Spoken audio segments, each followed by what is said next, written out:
Hello, and welcome to welcome to What Can I Say? I am Sana Stevens. I'm I'm used to saying I'm your TED speaker coach, but I'm your comedian host of this show. And I am here today with Coach Megan Bayliss, all the way from Australia. Before we get started into what Megan and I are talking about, in the past couple of weeks, there has been a fury on the internet, and especially within some of my communities. And if you're watching the replay today, feel free to comment in here as well about your experiences with this. But what's been happening in a lot of our communities is people are stepping forward, women and men, and those who identify however they choose to identify. They've been stepping forward to say that they've been experiencing either sexual assault or sexual harassment. You're like, Sines, this is great for a comedy show. Let's talk about the deep topics. And you know, it was really a struggle seeing everyone in the group talk about, I've experienced this. What do I want to say this. And a lot of the first comments and responses were, oh, that's so brave of you to say that. And nobody really knew what to say beyond that. And so I wondered, well, how do we deal with that? So I thought maybe it's time to bring in someone who's an expert on this. And that's why we're bringing in today Coach Megan Bayliss. Megan, welcome to the show. Thank you, Vanessa. Always lovely hanging out with you. Oh, I love being with you too. Now, Megan is she used to be a sexual assault service coordinator in Queensland, Australia, but she's a professional social worker and a sexual assault therapist. She's taught in universities in Australia, and she has 2 publications specifically on sexual assault. She's done a lot of publications, but 2 of them are specifically on sexual assault, including one book for children who are victims of sexual assault. She's also coached to other social workers. And of course, she's one of my favorite students because she's one of my TEDx speakers. So let's give a big, beautiful, warm welcome to Coach Megan Bayliss. Megan, I'm so happy you're here today. Thank you. I'm very glad to be here. And as you know from all of our past conversations, responding to sexual assault is a topic that's very close to my heart. It's an area that I am totally committed to, and I'm very, very grateful to be able to assist other people. Oh, yes, Megan. That's a really powerful thing, because before we started off today, we've spent 2 weeks going back and forth in messages about this subject, and we were talking about it in one of our scenes, and we talked about it, and oh, there we go. Great. There's some comments, so you'll be with us. Adrianna, so happy that you've joined today. Thank you. Oh, wonderful. Adrianna is, hello everyone, all the way from Kuala Lumpur, Malaysia. Oh. Kuala Lumpur, love Kuala Lumpur. KL, we love you. Thank you so much for tuning in today. Shaq says, hi, Coach. Yeah, Shaq she's a brilliant comedian. You're going to love her stuff. Good morning, Shaq. I'm so happy you're here today. And Adrianna says, good morning, Shaq, too. So yeah, it's really interesting because we've gone back and forth over the past couple of weeks, and it was up in one of our comedy communities, and then boom, last weekend, it blew up in Ireland and the UK. So we wanted to figure out how we can do this. So what can I say when you or someone in your comedy community says that they've been sexually harassed or assaulted? And I said, Megan, what should we call this? And she said, it's not fucking funny. Ooh, it's not effing funny. I am so rated PG, and Megan's like, I'm going to drop an F-bomb in here. That's exactly what I said, because this is not a funny topic. There's some topics that really should stay out of comedy, and my personal view is that this is one of them, because when a victim is sitting in your audience and they're listening to you as a comedian telling jokes about something that is slowly killing them, it is dreadful. And the comedian is then responsible for traumatizing and re-traumatizing that person that's in the audience. And I just can't imagine that comedians want to do that, do you? You don't want to traumatize your audience? No, of course not. Of course not. For a lot of different comedians, rape jokes are a tight 5. But for assault victims, it's a lifetime. That's right. Yeah, there's some things that kill people outright. Like, we all know that one punch can kill. or there's other things that will kill people slowly. But rape and sexual assault are one of those things that are so insidious that they kill the victims slowly. If the victim has never had the opportunity to speak out about it and get help to integrate this dreadful experience into their life, it eats away at them and it kills them ever so slowly.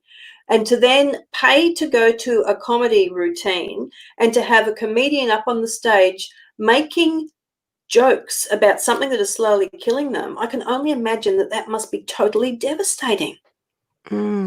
Absolutely. And it's interesting because today what we're going to be focusing on is, I know there's a lot of stuff in the news about different male comedians who've been pointed out as they are assailants or assailants, and we're not really going to talk about is this person right? Is this person wrong? Are they being accused? We're not even talking about that today. What we're talking about is how to be present for the victims when they say they've been sexually harassed or assaulted. And we're including harassment in here today because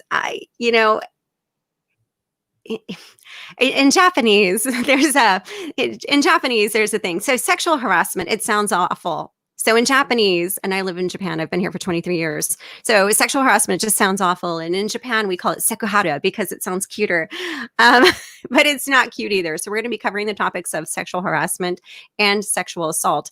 And, when it comes to comedy, I don't think there are any topics that are off limits or any subjects that can or cannot be spoken about. Is just being aware of, and we need to be aware of that maybe you're speaking to an audience or maybe there's other comedians on stage that have experienced this. So what we're going to be doing today is we're going to be focusing on how do we become more present for those who are stepping forward to say, this has happened to me. This is my experience. And what do we say beyond that? And how do we make sure that this conversation doesn't stop after a 4-hour chat and continues to move forward? And Amanda, thank you for tuning in all the way from Pittsburgh, PA, my home. All right. And hello from, just a little acknowledgement here. Hello from Columbus, South Carolina. Thank you for this important conversation. Martha, thank you so much for tuning in today. And I love that there are so many people all around the world. And one of my former guests is here too. So I'm pretty excited about that. Okay. We may be getting to this. Just a moment. We'll get to Yash first. Hi, Sinus. Yash from Philadelphia, USA. I love that Yash. Yash is from, he's one of my friends from the mastermind, but he's also, he's from India. So he knows that every time somebody's like, I'm an American, I live in this big city name. And everyone else around the world is like, where is that? Like, I'm from Orlando. What country is that? So I love that Yash said Philadelphia, USA. All right. Thank you so much, Yash. And I love that. I love that everyone here is really acknowledging their state as well. I appreciate that. Such a global audience today. All right. So we're going to rock and roll and get started. Ida, thank you so much for tuning in today, all the way from Hawaii, USA. Technically, but barely. So let's get rocking and rolling. So Megan, so tell me, what are your thoughts around what's happening in the comedy scene? Because you've been doing a lot of research on this pertaining to sexual assault and harassment. So tell me about what your thoughts are. My thoughts are it's about time that people started talking up about it. It's disgusting that it's gone on for so long. So I'm very, very grateful to the people who have managed to talk up about it. They have been able to go public. And I'm really interested to hear from you that there was a flurry of questioning about it and then it stopped. We need to keep this topic on the boil all the time. One of the things that help other people make disclosures is to know that they're allowed to talk about it, and they know that they're allowed to talk about it because other people are talking about it. But often people actually don't even know that they're allowed to say no. Now, sexual assault is something that happens to men and women. I just want to acknowledge that right from the word go. But the stats show that it is the women that come forward to disclose because it's even harder for our men. We need to give our men language. We need to give our women language. Sexual assault doesn't target just one person, just one gender, I beg your pardon. Sexual assault is about power. And if somebody can have power over you, they don't care about your gender. They just want to be powerful. It's about them and what they want and what they need. So there's that acknowledgement. The other thing, just a couple of disclaimers. I want all of the audience here today to know that even though I am a therapist, I'm not here as a therapist. I'm not here as your therapist.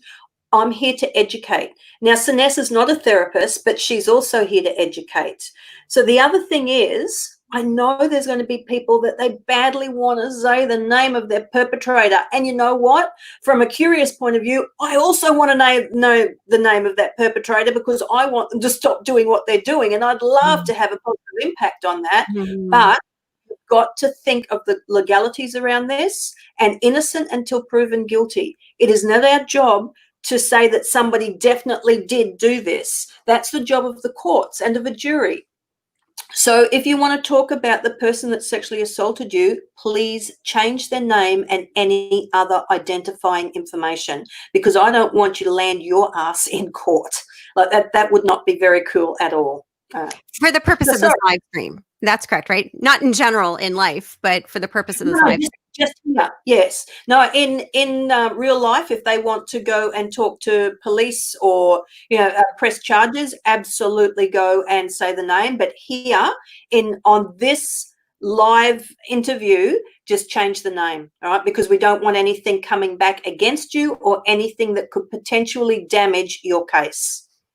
And now, not what your question was, because I just got on a little bit of a soapbox then. Well, no, Megan, that's great, because it's really important to one, make sure that everyone here feels safe and protected, because you want to make sure that they are. This is the crazy thing is we're going to go through some Q&A later. So if you do have any comments or questions, please put them in the chat box as well as we go along, and we'll make sure that we'll try our best to get to the question and comment, and make sure that, you are feeling heard and seen in that space. And we also want to make sure that you're feeling protected and safe as well. As, this is funny because, more than 90% of sexual assault and rape cases are not even filed or charged.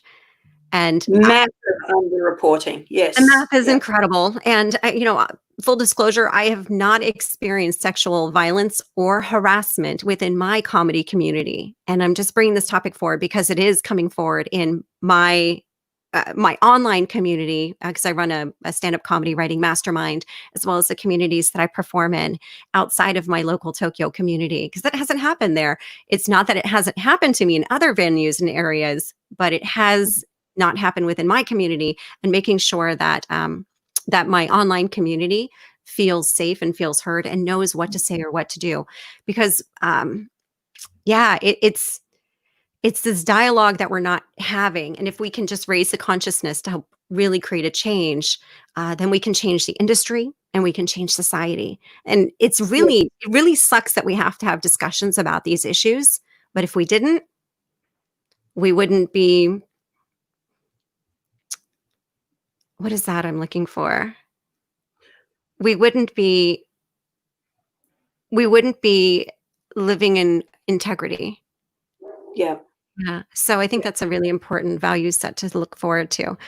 So Megan, from what you've been reading about the comedy community, and a lot of people are coming forward right now, hey, this has happened to me. There's a lot of backlash from producers or bookers or other comedians. Do you have any comments or feelings or questions about that?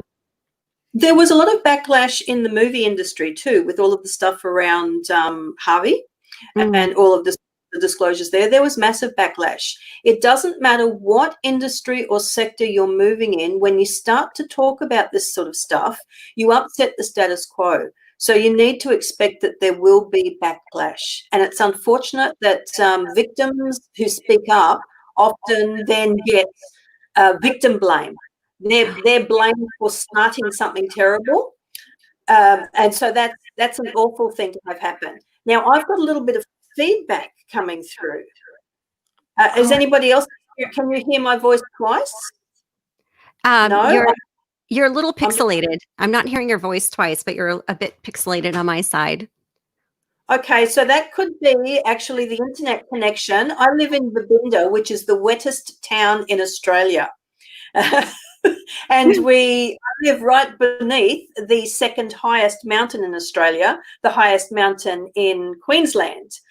So it could be a weather thing, and the echo has now moved on, so that's good. I was getting a little bit paranoid then, thinking, oh my goodness, I'm talking about sexual assault. Who else is listening in here?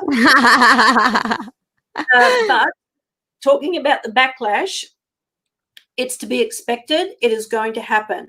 But one thing that I have always tried to educate people on is that when somebody's firing bullets at you, it actually could mean that you're doing the right thing.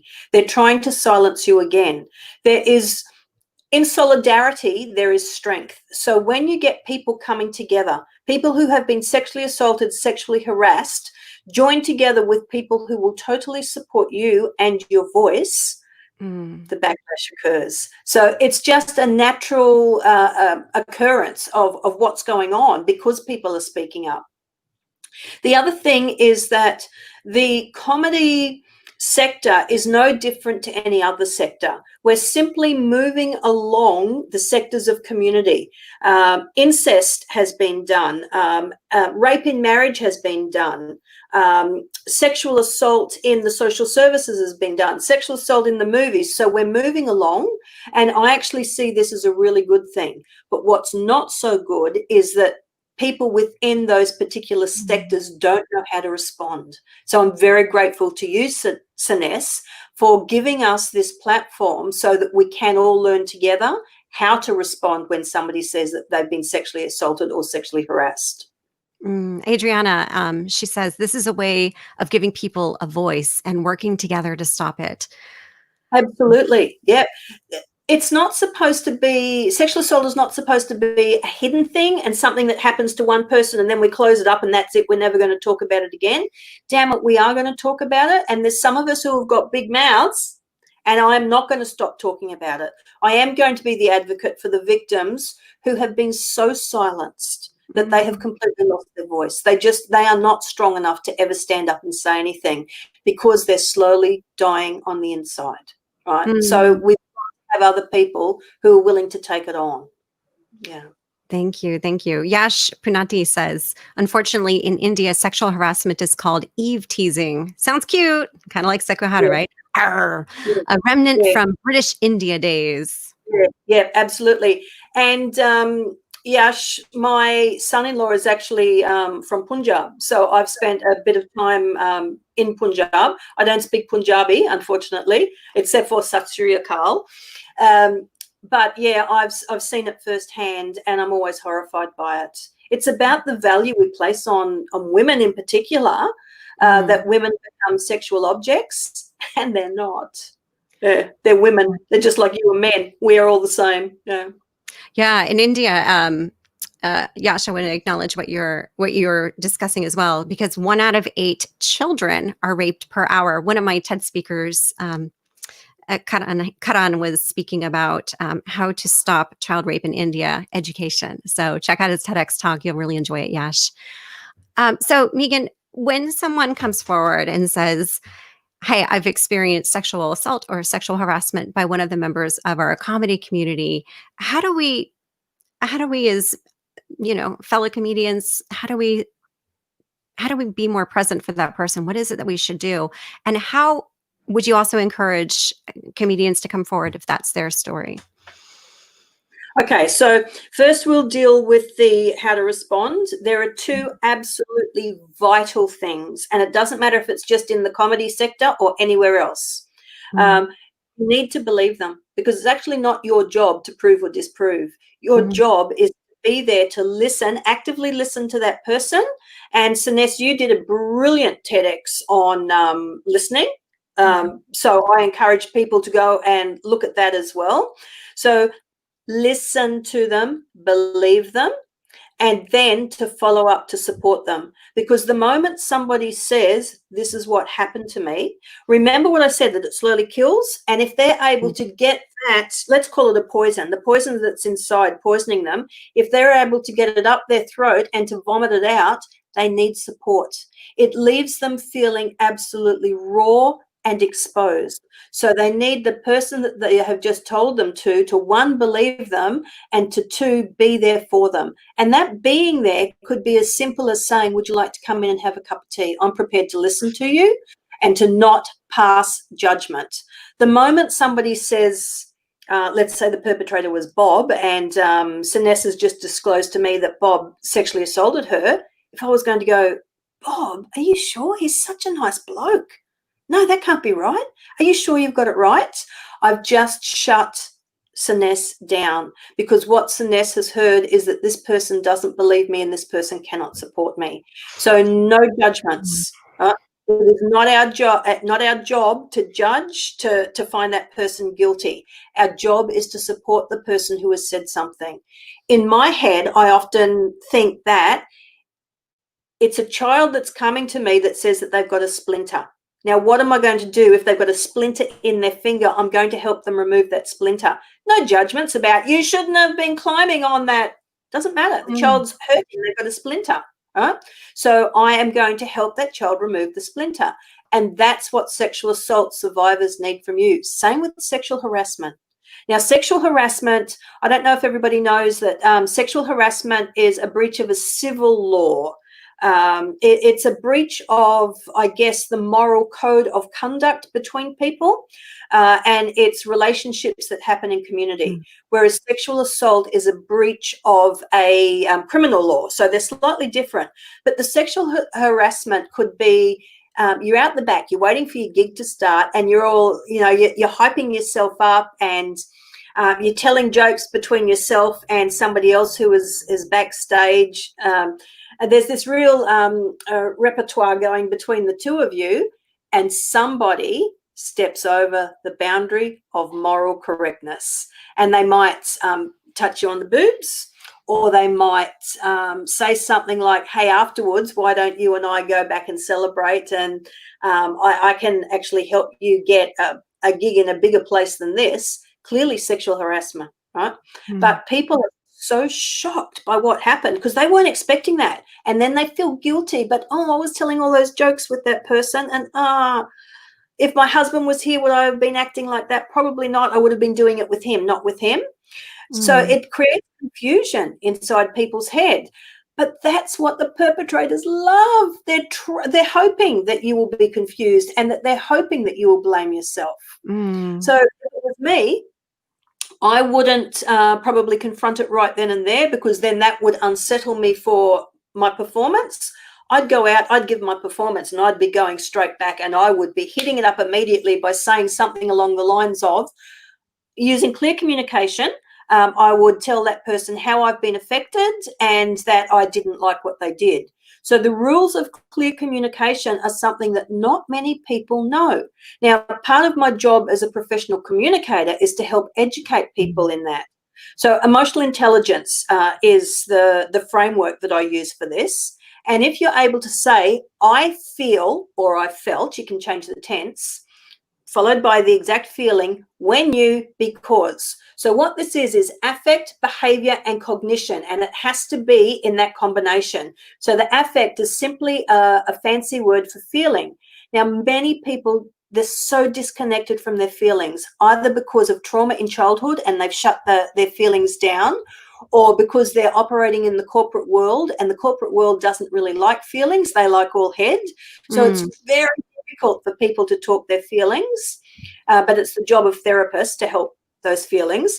But going back to the stage, if it was me going out the back of the stage to confront old mate, I'd be going, I felt shocked when you made that suggestion to me, because that is the last thing that I expected from a colleague, and I'm just letting you know I am going to be doing something about this.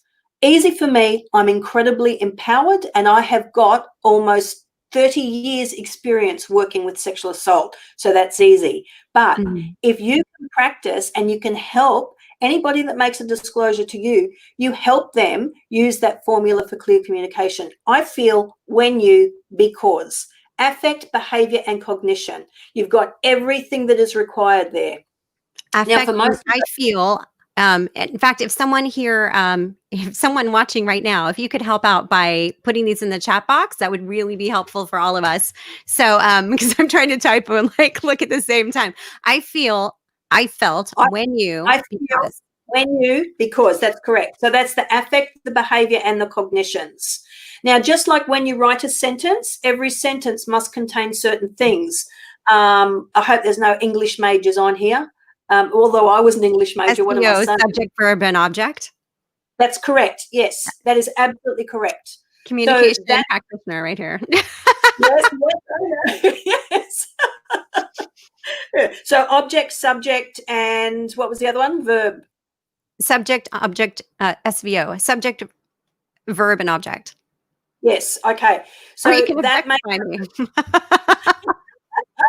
that makes up a correct sentence. I feel when you, because makes up clear, emotionally intelligent communication. So that's what we need to teach people. We also need to teach people that it's okay to say no. Again, particularly for females, even females in 2020, we encourage them not to say no because it's not nice to say no. Well, when we look at the rates of sexual assault, which can be as high as 1 in 2 females have experienced sexual assault by the time they turn 18. We need to teach people that it is okay to say no. Yeah. We have this thing going with children all the time where we tell our children it's not nice to back chat to adults. You need to do as that adult told you. So there's lots of men and women who, when they are confronted with a sexually exploitive experience as an adult, they go back to their child because they've been, their vulnerability is triggered. So they go back to being a child and they forget that they're allowed to say no. And it's so true because when you're a toddler, you practice saying no. That's like the 2-year-old thing is no, no, no, no, no, and all the time, parents are like, stop saying no. And yet parents say no to the kids all the time. But you're taught like don't say no, and then you become an adult, and suddenly when you say no and it's not respected, that's really quite shocking. I can appreciate that. And Amanda, thank you so much. Amanda says affect behavior cognitions. Thank you so much, Amanda, for putting this in here because that really helps out so we can reinforce. Yeah, absolutely.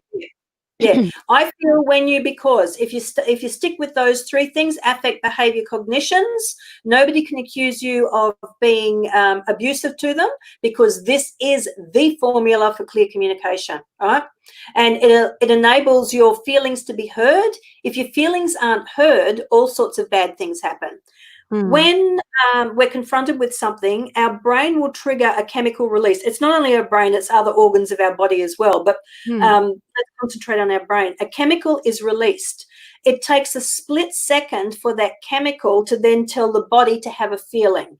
The feeling is produced. It's the physical manifestation of the emotion that comes from here. So emotion is chemical based and a feeling is sensory based. So we have that feeling in our body. Now, a normal closed loop would take 6 seconds between here and here, and it closes. But in sexual assault, often the feeling becomes constipated because what do? Fight, flight or freeze. Yep. And most people under a sexual assault circumstance freeze. There's very few people that have the opportunity to run away or to fight back. So they freeze because of those other reasons of not being learnt how to say no, of not knowing the formula for clear communication, of not knowing that they're able to back chat to somebody in authority. It's terrible when somebody uses their authority over you. I'm just so annoyed by that it is still continuing. And particularly in the comedy sector that I had always thought would be just lovely. No, the research says that lots of comedians actually manage their negative feelings. So it could be depression or sadness by making light of it. So they go in there, they're already hurting. And then they have somebody in authority that is hurting them further. That's just disgusting. It's unacceptable. Yeah. So I need to come to the gigs with you all with a big stick. That would be fantastic. Megan does come and support at the gigs too, online at least. That's a really interesting point because, you're bringing up the fact that, okay, straight up, and if you're a comedian in the house and you feel this is true, or how you feel about comedians mentally or emotionally, please comment in the chat box.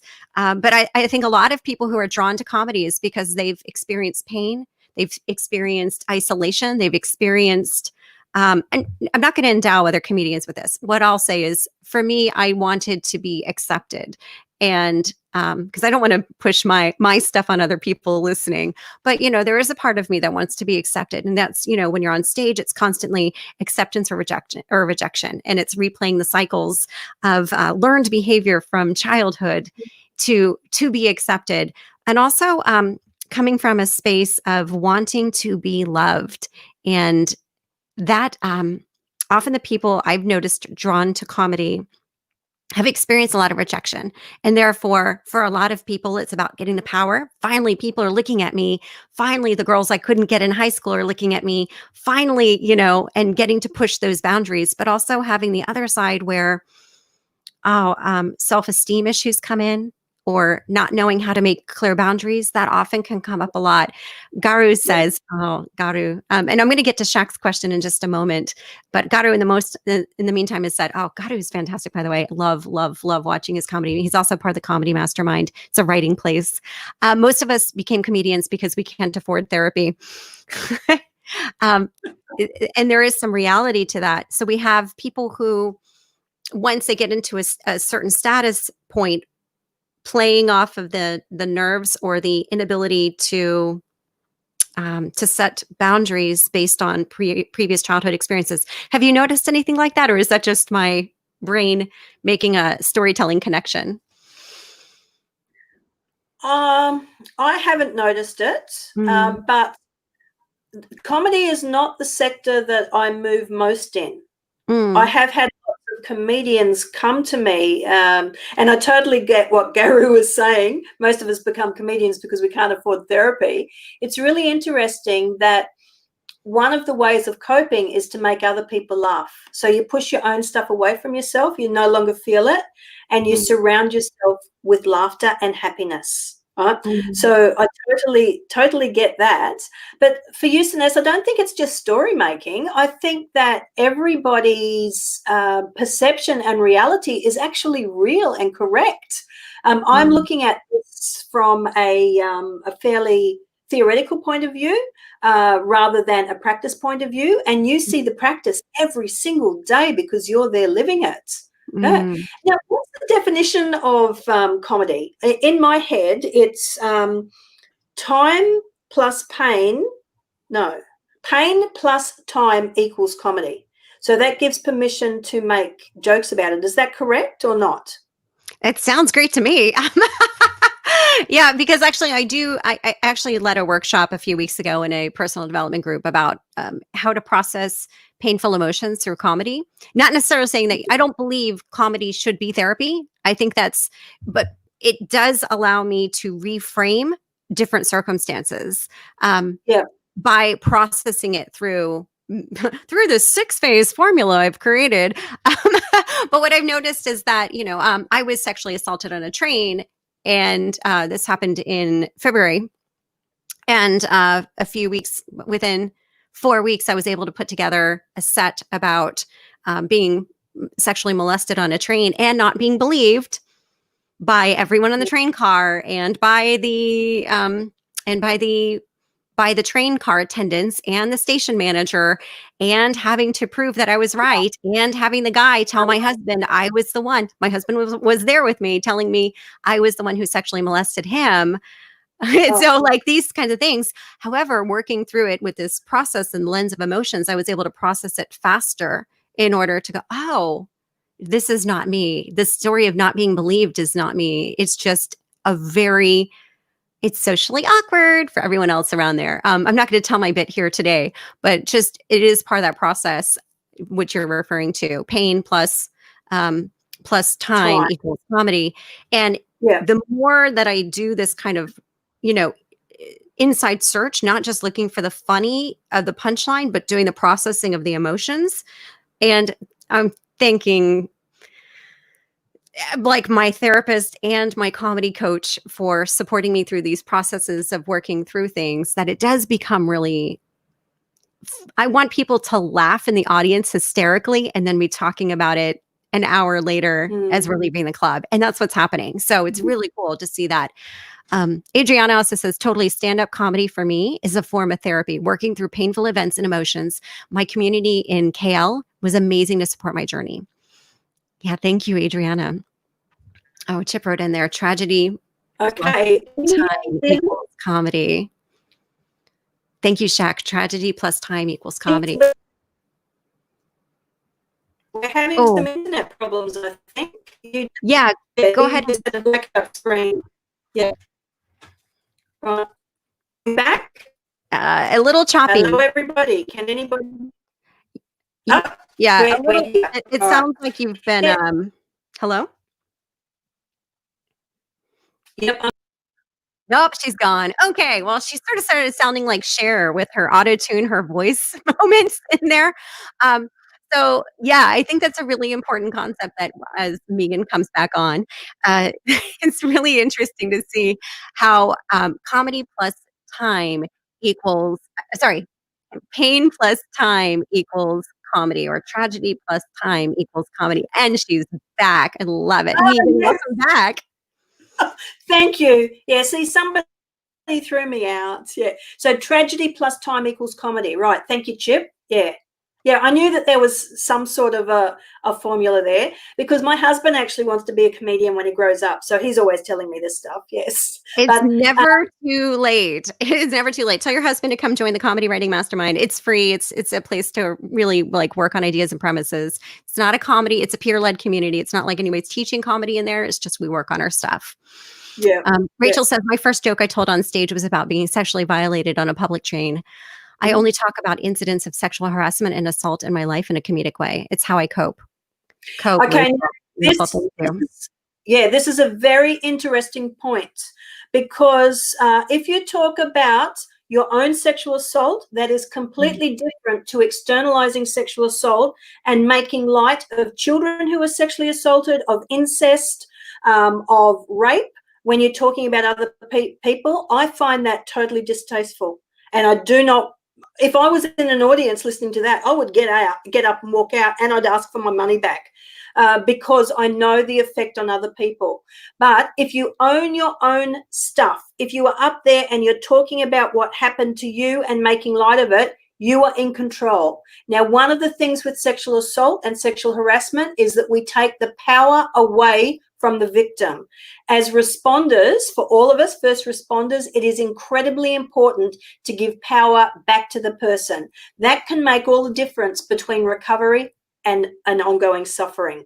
So if, let's say Sinesse came to me and she was telling me about her training experience, I'm going to believe her.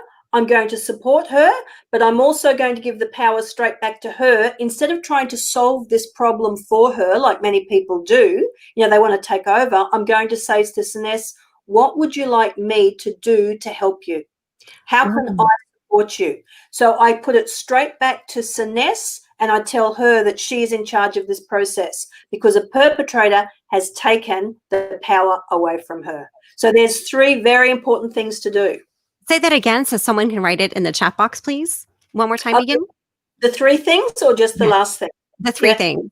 So the 3 thing is, 1 is to believe, because it's not our job to prove or disprove. You just believe. 2 is to support. And 3 is to give the power back to the victim. So you say to the victim, how can I help you? How can I support you? You've got to give them the power back. Ooh, someone write that down, please. So believe, support, and give the power back by asking, how can I support you? Yeah. Now, often, because women and men process totally differently, so women will talk what they're thinking, whereas men think silently and they come up with their own solutions. But when women are talking, I see it all the time with husbands and wives, a woman will say something and the husband will immediately try to solve the problem, right? It's just different ways of processing. In sexual assault, do not try and solve the problem. Give the power back to the victim. Allow the victim to tell you what they need. And if they don't know what they need, that's absolutely fine. You sit and you just wait and you have a cup of tea with them, because there is a power in being with somebody. Just being there and not getting up and walking out and, continually going like this. But if you do have an appointment, tell the person. You tell them, listen, I can sit with you for 10 minutes, but then I've got to go and pick Josephine up, or I've got to go and do the dry cleaning. Tell them. That's also giving them the power. You are saying, I've got this much time. This is what I can do. Here we go. So Martha's saying, number 3, give power back to the victim. How can I support you? Believe, support, and give the power back. Thank you, everybody. Yeah. So very, very important things. And then the other thing is that we can all encourage each other to be able to say no, to make saying no an okay thing. Like, I might go to Sinessa and she'll offer me a cup of straight green tea. Now, straight green tea makes me sick. It's too strong for me. So I'm going to say, no, thank you, Sinessa. But other people might not say that. So you set up situations where you actually encourage people to say no. When my children were little, I used to purposely give them the choice of having a vegetable that they hated or a vegetable that they loved, because I needed my kids to say no right from the word go. I was working as a child sexual assault therapist, and then to go home to all of my children. I had 6 children, and just to see their vulnerability, and the thought for me of my children being sexually assaulted by somebody scared me so much that I made sure that those children had the best protective behavior training that they possibly could have. And one of them was saying no. Saying no is really powerful, especially because, a lot of parents have kids that are picky eaters, and it's like, well, yeah, you're gonna eat it. There is no choice of saying no. I actually do the same. I practice consent and non-consent with my cats. It's kind of crazy. I know I look like a crazy person. They're like, can I pick you up? And, and someone said to me, but you can't actually respond yes or no. I'm like, well, physically, and actually my cat does respond. She verbally responds like, meow, cats do that. University of California study research showed that cats mimic the vocal language of their owners. But practicing even that with your pets allows you to practice that within your community. And I only do that because of my experiences with lack of consent.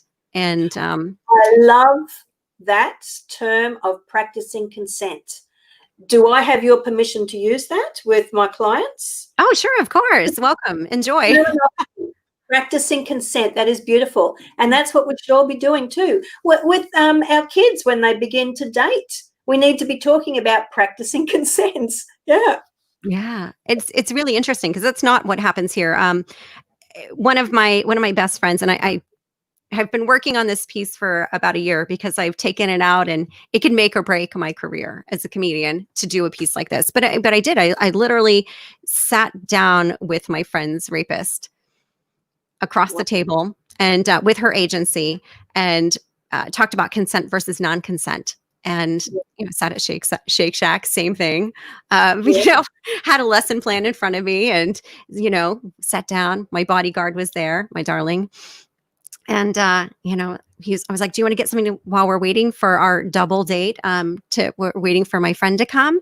And he's like, oh, okay, yeah. By the way, nicest rapist ever, by the way. Like, just nicest rapist, said. He sent her a text message while we were at the police and the gynecologist saying, how are you doing? And she's like, I feel sick about what happened. Get well soon. Seriously, nicest rapist ever. Because he didn't realize what consent versus non-consent, because those boundaries in Japan are very blurred. If you go to dinner with somebody, you were expected to have sex. That's just the cultural norm. And she said, no, no, no, no, no, crying on repeat. That means no. And so we sat down at a table. He ordered, I said, shall we go up to the counter Shake Shack? And I shouldn't have said the name of the restaurant. Well, whatever. The restaurant. And ordered, he ordered a beer, and I ordered a hot dog and French fries. I'm a vegetarian. And he's like, So he's like, so when's she coming? I'm like, I don't know, but you know what? I'm a vegetarian. I don't want this hot dog. Do you want my hot dog? And he's like, no. How about if I get you 6 more beers? Would you want the hot dog then? But, we sat there and we talked about consent versus non-consent, and he'd never had anybody sit down and explain to him the difference. And by the end of it, it came to a beautiful resolution. She was able to sit down across from the perpetrator and have the ability to say what she needed to say. He apologized. Doesn't mean they're friends. They're not going to go out on another date, unlike what several other Japanese women had told her. It happens to everyone. You're just lucky it's happening to you in your 30s, not in your 20s. Like the fact that she's, a virgin in her 30s would be like, oh, you're so lucky it happened now and not when you were 20. But, doing those kinds of things and actions like, hey, you have to talk about this is appropriate or inappropriate behavior. And a lot of men don't know the lines, and it's very challenging in comedy. Can I just acknowledge what Rachel said here? She says, a friend of mine was recently assaulted by someone in my local comedy community. Is she obligated to make his name or her story public to protect other women in the community? Thank you, Rachel.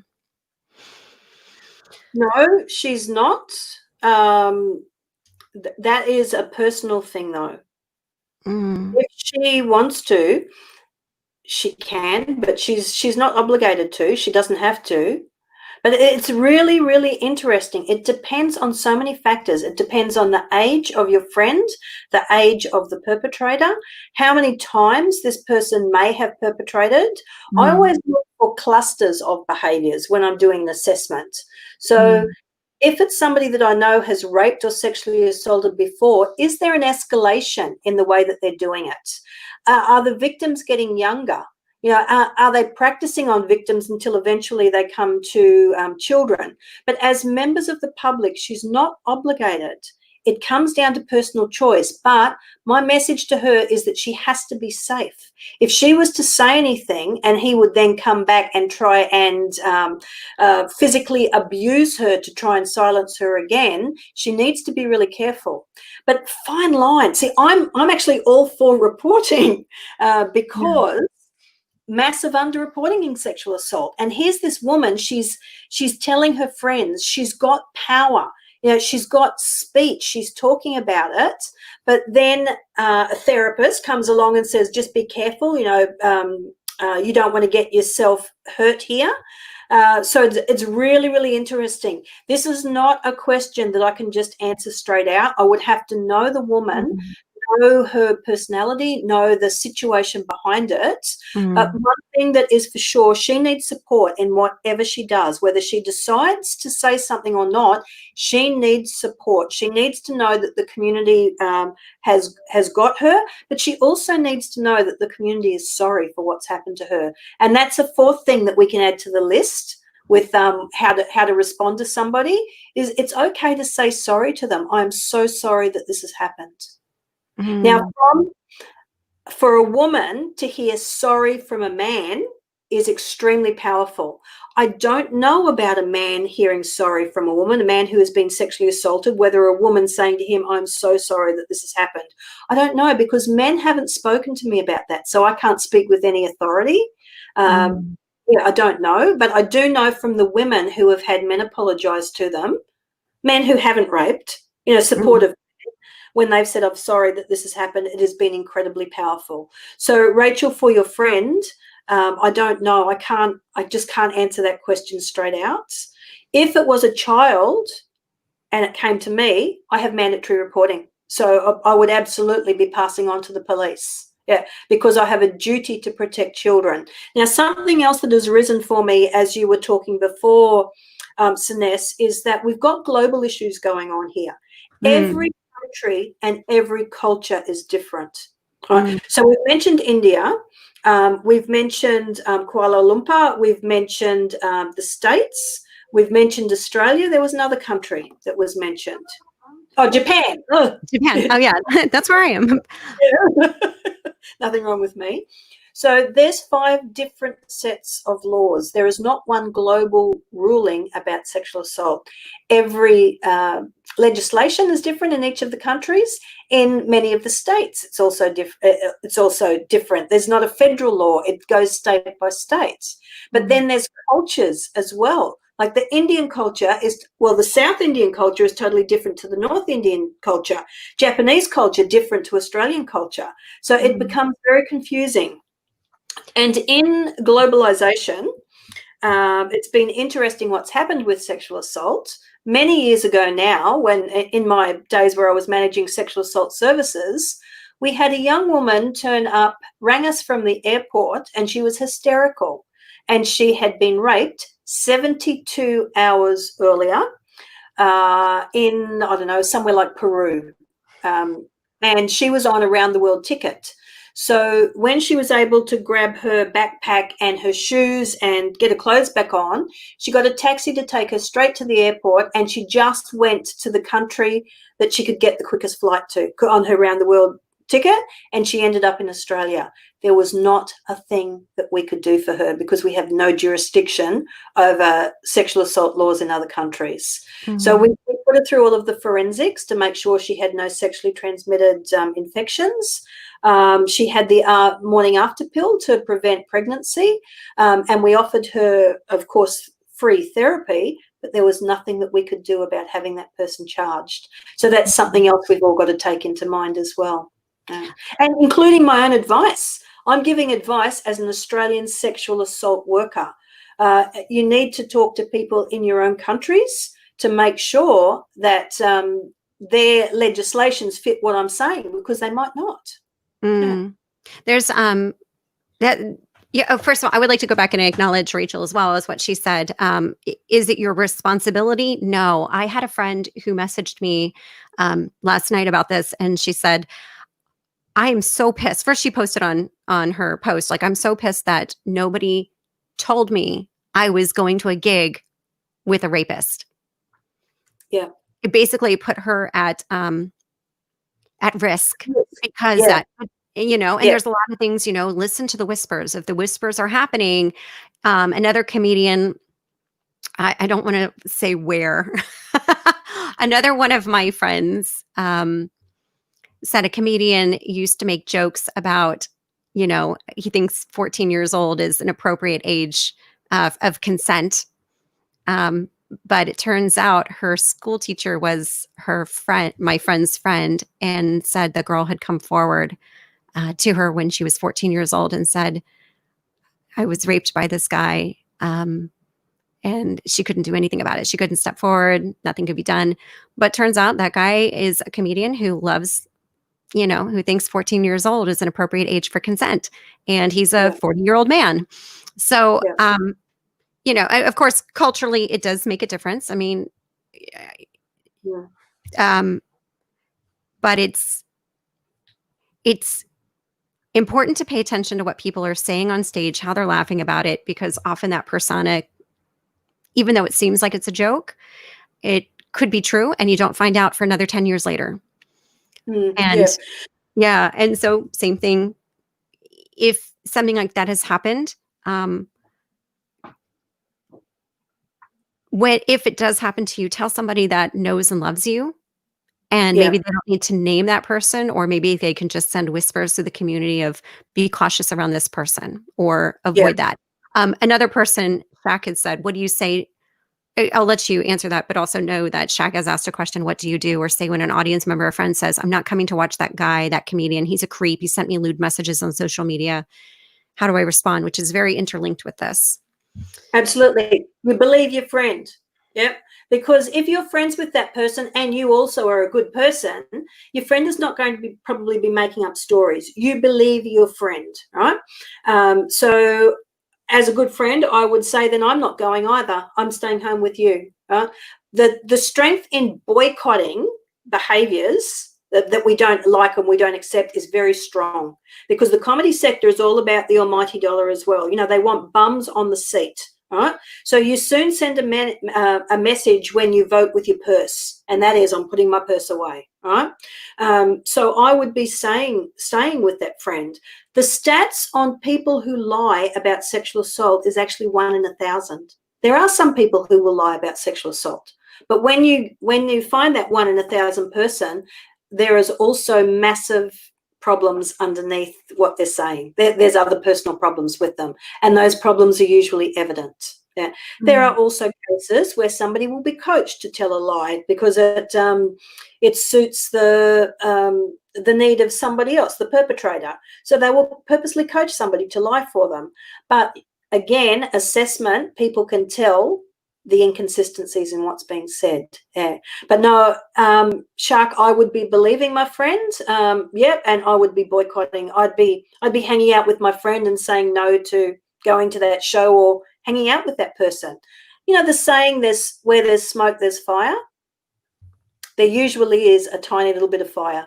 And if your friend is willing to say it to you, guaranteed there's probably other people who have not had the courage and strength to say this happened, because there's a lot that's like, there must have been something I did. You know, it's because I did a set on stage that was off color, or, you know, I was, and this is the thing for a lot of female comedians, in order to be accepted in the comedy scene, a lot of the material ends up being more risque or more sexually oriented. And as a result, and this has come up a lot in our community as well, is I was told it's because my material was so suggestive that I must have wanted it. So knowing in that case, it's not your fault because of your material.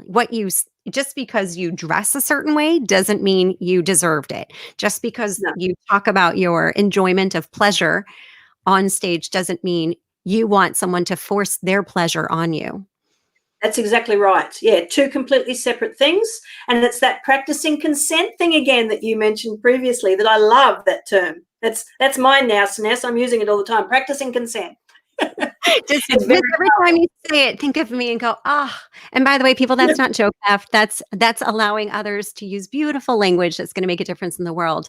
And I love when I acknowledge vote with your purse. And historically, you know, the reference of purse in anatomy. Yes. Yeah. Oh, tell us about that, Megan, because that's really interesting. Because you said vote with your purse. Does anybody know what purse means? The slang term for purse, or historical slang for purse? If you do, type that in the chat box. So Megan, Okay, so picking up on that analogy there, another thing that we can all do is to start using the correct terminology for our private parts. So a vagina is a vagina, a penis is a penis. Now, people are often not comfortable saying that, and perpetrators know it. So they try and uterus. There you go. Nancy has just said uterus for the purse. Yeah. So historically, they used to call the purse, in biblical times, they used to call the purse your woohoo. Vagina. Vagina. She said it. I love it. This is the vagina dialogues, not even the vagina monologues anymore. So when you vote with your purse, think about it that way too. You're also voting with your vagina. You wouldn't let somebody steal your purse and let it go unreported to the police. You wouldn't be like, oh, well, somebody just stole my purse. It was my fault for having carried one with me. I really shouldn't have carried a purse today. If I had been really smart, I would have just stuck my money in my, I don't know, headband or something in my ear. I would have gotten with special eyeglasses with pockets on them. Do they even make them? Probably not. But like, could you just imagine? Like, you know, we make eyeglasses that turn into wallets. It makes you how much money you're holding evidently clear to everyone around you. Yeah. So I want everybody to consider a furniture shop. In many smaller towns, the furniture shops put their wares on display out the front on the footpath, and it's to entice people to come in to buy furniture, right? So you can have a look at it. But if you were to steal that piece of furniture, you're going to be charged and go through the criminal court system because it's theft. So for women who might wear a low-cut top or a short dress, who might have their wares on display, if somebody touches them without consent, if somebody steals a touch or steals a look without consent, That's still against the law. Yeah, it doesn't matter how much sale it's on, or in Japan, we say over 25, if you're over 25 years old, you're like Christmas cake. You go on discount every day past Christmas. And it doesn't matter what the sale price is, even if it's on sale, that's still stealing. That's exactly right. Now, a very interesting question has just come up here. What should authorities in comedy communities do when they find out someone in their space is a sexual assaulter? So this is similar to the previous woman's question as well. This is, you're really skating on thin ice if you say the name of the perpetrator out loud, because in most of the first world countries, there is a belief that you are innocent until proven guilty, right? So we might all know that they are a sexual assaulter, but if they have never been charged and found guilty, we cannot play judge and jury. But that is where the power of the community and the individual comes in. This is not just a legal thing. I'm not going to be hanging out or letting my friends go to a place where I know there's a sexual assaulter, right? So I don't breach confidentiality. Now, with my own children, right? So I worked as a child sexual assault therapist for a very, very long time, and I worked in the court system. So the perpetrators hated me. I was often expert witness in court. Perpetrators hated me with a passion. So who did they target? Not me. They targeted my kids, right? So I had to make sure that my kids were always safe. And it resulted in police protection at one stage. Our house was in total lockdown for 2 weeks. We couldn't even go near the windows, right? So my poor children were so traumatized. But do you think that if I went somewhere, if I went to this comedy community that Aiman is talking about, and I see old Mr. Sexual Perpetrator there, am I going to let my kids go and talk to him? Absolutely no way. So I had a code word that I used with my children, that I would say, and the kids would know straight away that mum has recognised somebody, we've got to leave. So that was how we handled it. I wasn't breaching confidentiality. Nobody knew who it was, but I certainly was not putting my children or my family at risk. So that's another thing that you can do. Oh, go ahead. Sorry. So yeah, well, in that case, well, how do you deal with well, actually, okay. So first, before moving on to Amanda's question, to lead into her question a bit more smoothly, because I just popped it up too quickly. So how can you make sure that the voices are heard? Because, again, like that guy who raped my friend, again, nicest rapist ever. And turns out he was a really nice guy. He just didn't know the difference between consent or non-consent, or, because that's not culturally happening here. It's taken for granted that a woman on her first sexual experience with a new partner, not even if it's her first experience, lays there like tuna or a maguro. And I'm like, if the difference between a woman, if she's sexually aroused, is her face will be flush, her body temperature will rise. But if she's laying there cold and flaccid like a piece of tuna, you're better off sticking your wiener into a sashimi bento. But how do you let that be known in the community, or even to that person that, hey, you hurt me? In fact, earlier you gave us 3 steps. Or 4 steps now. How do you get them to say, no, this is what you did to me. I don't like what happened. I felt this, and name the names. And then to add to that, Amanda's question, how do you deal with the backlash then for speaking out against it, either nationally or local performers? Yep. And this is the power of encouraging people to speak up immediately, and to make it public, because we can't act on the gossip or the whispers. Like, the whispers are good. The whispers is going to protect everybody, but we can't actually act on it. But the moment the victim has made it out loud in the community, Joshua rubbed himself against me and said that if I give him a blowjob, he'll get me another gig, right? So you start saying that right then and there, out loud. and the community protects that woman because it's now out there, right? But if it's just all of the whispers all the time and nothing has actually been out there and dealt with, oh, are you there? Oh, yeah, okay. Oh, and I can't hear you, Sinez. Can you hear me? Oops. Yes, I can. Sorry, I was trying to put you on main screen. Technical challenge. One more time. Go ahead. All right. Yeah, you silenced me, Sinez. What are you doing? See, that's the thing. So many people are silencing women, and all I'm trying to do is be the main stage. Yeah. I'm the person that will say, hey, give me the microphone back.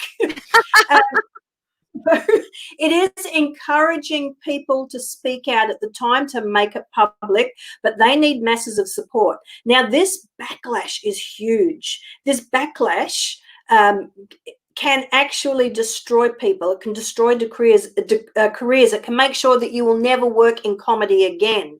But there is, again, the strength in solidarity. It is your community coming together. But even before all of that, this is my recommendation to all of you in your comedy communities, that you write up a zero tolerance statement about sexual violence. You have it there right from the word go that gives you permission to flick people from your communities when there is whispers. All right. So those, you might not know that that person has definitely done sexual assault because there's no criminal history, or the person hasn't been charged. But if there is a breach of your own internal policies and procedures, you can say, sorry, this is not acceptable behaviour. So that's how I've got around it in the past. Does so that how do you make write sense? up that zero tolerance policy? What would that say? Okay, I'm going to read one from one of the universities that I found this morning that I thought was really good. Okay, we take a zero tolerance approach to all forms of behaviour by staff and students that intend to violate the dignity of others. Zero tolerance means that we will never tolerate, condone, or ignore bullying, harassment, or hate crimes of any kind. We recognise that these behaviours can take many forms. They may be carried out face-to-face or online. They may be subtle, covert, or overt abusers of power. So that is pretty inclusive of sexual violence. And that's the university saying, we actually don't need to prove this through a court of law. You engage in this behaviour and I'm sorry, but you're out. Now, I love that. That is very, very clear. All right? Now, I don't know about where you all are, but certainly in Australia and in Northern Australia in particular, violence against our helping staff is really high. So in hospitals, the violence that they cop is just, it's disgusting. And there are zero tolerance of violence signs everywhere. So if I was to go to the hospital, I've gone to accident and emergency, and I'm really anxious about something, I start yelling at the nurse because they're not responding to me. You know, me, you need to look after me first before you look after that person. That zero tolerance statement gives that nurse the authority to call security to have me excluded. Right? It's not a criminal act, but it is a clear policy and procedure. So that's something can be done. Oh, there you go. Rachel's saying zero tolerance statement about sexual violence. Yes, in capitals. Yes, yes, yes. Yeah. And Martha's asking, which university is that statement from? I'd like to use that as a model. And Martha, as well, Megan, if you can add a link to that as well, that would be fantastic. Or Martha, if you find it, grab the link and stick it in the comments. That would be amazing. Okay, I'm going to put the link in right now into the Thank you, Megan. How do I do that? I have to go back to private chat first, do I? No, you can just go to the regular chat here in the center and post the comment in the chat, and then that'll come up. Has it come up now to anybody? No, not yet. Okay, so I cannot see the chat box for the live private chat. That's cool. What I'm going to do is I'm going to grab this right now, and thank you. I can't actually make it live. Yeah. Here's the link to the private thing. Your wish, Amanda, is my command. Okay, there you go. There you go. All right. That's a particularly good one. Now, you can do your own wording for your own communities. I also run online communities as a coach, And I also have an incorporated organisation that I had to write the policies and procedures for. And we have something similar, but it's not as smart and as gripping as that one is. So I think if you were to model on that one, you're going to be okay. You can get rid of people straight up because they have breached the terms of your community, yeah? And your community says, no, we're not doing sexual violence at all, sexual harassment, sexual violence. I don't care. You're out. Yeah. Does that make sense? Oh, absolutely. Yeah. So when they do find out, and so with the zero tolerance policy rule, going back to what Aiman was asking, if they have that in place, does I know with I know I've been on the other side of this of again, it goes back to the belief. Every time that word belief comes up, believe the victim, believe, Megan, that really hits home for me because that's one of the things that I've struggled with is that not being believed. And at that point, let's say there's one person who comes forward and says, hey, this has happened to me. Even with the zero tolerance rules in place, how do you get the authorities to act upon that? Okay, so you don't have to actually get the authorities to act on it. Or to the community. Excuse me. Thank you. Okay. So, all right, the organisers of that community. All right.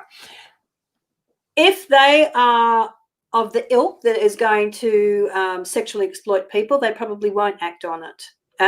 And then the power lies in, again, the congregation, the audience, the members bringing pressure to bear to change that top level. Sexual assault occurs and sexual harassment, it occurs across all levels of society. But it's this level up here that is the hardest to get it out of because they are so well protected. Right? They lose their protection with movements like the Me Too movement. Now, I know that Germaine Greer, who is one of the first and second wave feminists, she has had a lot to say about the Me Too movement. She doesn't think that it makes any difference because we're still not encouraging people to speak up about their incident and take action on what happened to them. It's almost like an anonymous shield. But I'm supportive of the Me Too movement because it's encouraging people to talk and to bring power, and it makes those upper echelons very, very nervous. Right? Statute of limitations is another thing we all need to be aware of in the different countries. In some countries, you've only got 12 months to go to the police to report your sexual assault. In Australia, there is absolutely no statute of limitations on sexual assault. So for anybody who sexually assaulted a child and that child might be now 40, they need to be nervous because I'm working with lots of people encouraging them to use their voice. Right? So that's another thing that it just needs to be taken into consideration. But the louder your communities are about demanding zero tolerance for sexual assault, the more the upper echelons that protect the perpetrators become very nervous. Each of us have power. We have consumer-driven power. Let's use it. And I think if all those who've been sexually assaulted or harassed, if they spoke up, we'd have a better idea of how big and damaging that this problem is. Yeah. Okay, they're not going to speak up until they know that we believe them. And that's why that first step has always got to be, we believe you. Okay, if a survivor knows a perpetrator on a big WhatsApp group, is it public enough that we can start talking about it, or do we have to wait for more follow-up from the survivors? Where do we draw the line between respecting privacy and being helpful? Yeah, that's really interesting. I'm very, very nervous for people who do actually name the perpetrator on these sorts of apps or platforms, because often we give the perpetrator more power. And they can come back and say, look, that person's crazy. Like any normal person wouldn't make names public like that, can be used against you. So that's always scary to me. And Siness had actually wondered if maybe we should have some people jump on with us. But I recommended against it because if anybody did say the name of the perpetrator, it just brings trouble. So for me, that just feels like Okay. So from this perspective, um, yeah, Megan, it just feels like, well, it's just being silenced again because here, Yeah, especially it is. one of the WhatsApp groups that I'm in, um, they name the names and and because one person named the name, another person was able to step forward and a third person was able to step forward and say three accounts of this same person. They didn't know each Yeah, other had experienced this, but yeah, party number one had said, wow, if I had said this ages ago, these other two would have never had to experience what I yeah, experienced. yeah, yeah, And yeah, the perpetrator came forward and apologized, and there was reconciliation. So at what point, I mean, yeah, I think it's so there's two levels to it. I mean, yeah, I mean, I don't want to think about legally because I feel like the whole entire world is still like legally. yeah, When there needs to be healing work done, there needs to be yeah, reconciliation. How do we do that then? yeah. All right. This is a complex situation, and you are correct. Our systems have effectively silenced victims because we act out of fear. There's Mm. very few people who are brave enough to come forward and publicly say the name of their perpetrator because of what happens. Now, I've seen what happens in court. I have seen victims destroyed, absolutely destroyed. So that's where I'm coming from. It's a protection thing. But I also advocate for people speaking up and naming the person. So for me, it's a double-edged sword. I would want to know a lot more about the group, the size of the group, who was in it, before I was ever comfortable to advise somebody to go ahead and name the perpetrator. Right? I think So again, it's everything has to be taken in context. You so. know, How does one figure out what to do, or how would you know if that's the right time or place or group to say it in? Because and it happened in Twitter this past weekend. So you and I were talking about this for a couple weeks when it came up in one of my communities, and then there was silence. It was like for several hours, and then silence, and then boom, it popped up again in Ireland and the UK, and that was on Twitter. The naming of names, which was really powerful because it allowed other people to step forward, and it actually allowed that person to say, "It was me. I really was so dumb back then. I'm so sorry for what I did." And I feel like that's as well. If somebody had just said to me, "I am so sorry for what I did." yeah. So that's Um, the natural justice framework. And that's if that, yeah, natural what is that one justice, more time, please? natural justice framework. Natural Yeah, justice framework. Okay. yeah. So some countries actually do have reconciliations that occur within a natural justice framework. Uh, Oh, okay. yeah, so that's amazing. And certainly in Aboriginal Australia, that is what we have. That before we try and go through the judicial system, we'll see if we can handle it through natural justice. And so that the perpetrator and the victim can meet and it can be sorted out and there can be understanding for the perpetrator and saying sorry to the victim. Right? So that is a Mm, beautiful model, but it doesn't always work either. But your question about how do you know when you're safe, like how do you know when the right time is, I don't have the answer for that. Um, I can only answer from my own perspective. If I was the mm, victim and if I believed I had enough support in that group, so if I saw through interactions and engagement with others that this was a safe place and that I was going to be supported post disclosure, I might go ahead and say it. But mm, see, I don't know your groups. mm. I Yeah, it's only a very know, tight knit community, and then there are a lot of spaces where women do come forward and say, or not just women, women and men. I got to say, there are men in the group as well who came forward with this and said, I was as well physically sexually assaulted at a show by a fellow comedian. And that name was named in the group, and that person was able to get reconciliation, apologize publicly, and I said to that person as well, like, I'm it's thank you for sharing that, and just know that you do not have you can hear that that person has said that they apologized, and you do not have to receive and accept the apology. Just know that it's there. Someone's like, yay, that person apologized. All is better now. Bing, the world is great again. Because trauma disappears if you just forget about it. yeah, But in this case here, we've got, someone like, hey, we acknowledge that. I acknowledge that that person apologized to you, and you do not have to accept that apology. Just know that it's there. Yeah, that's exactly right. Yeah. Yep. And again, that comes back to believing the person, supporting the person throughout all of this. Yeah. And saying sorry to them that somebody else has treated them like this. And if they say sorry to you, you don't have to accept it. That's all right.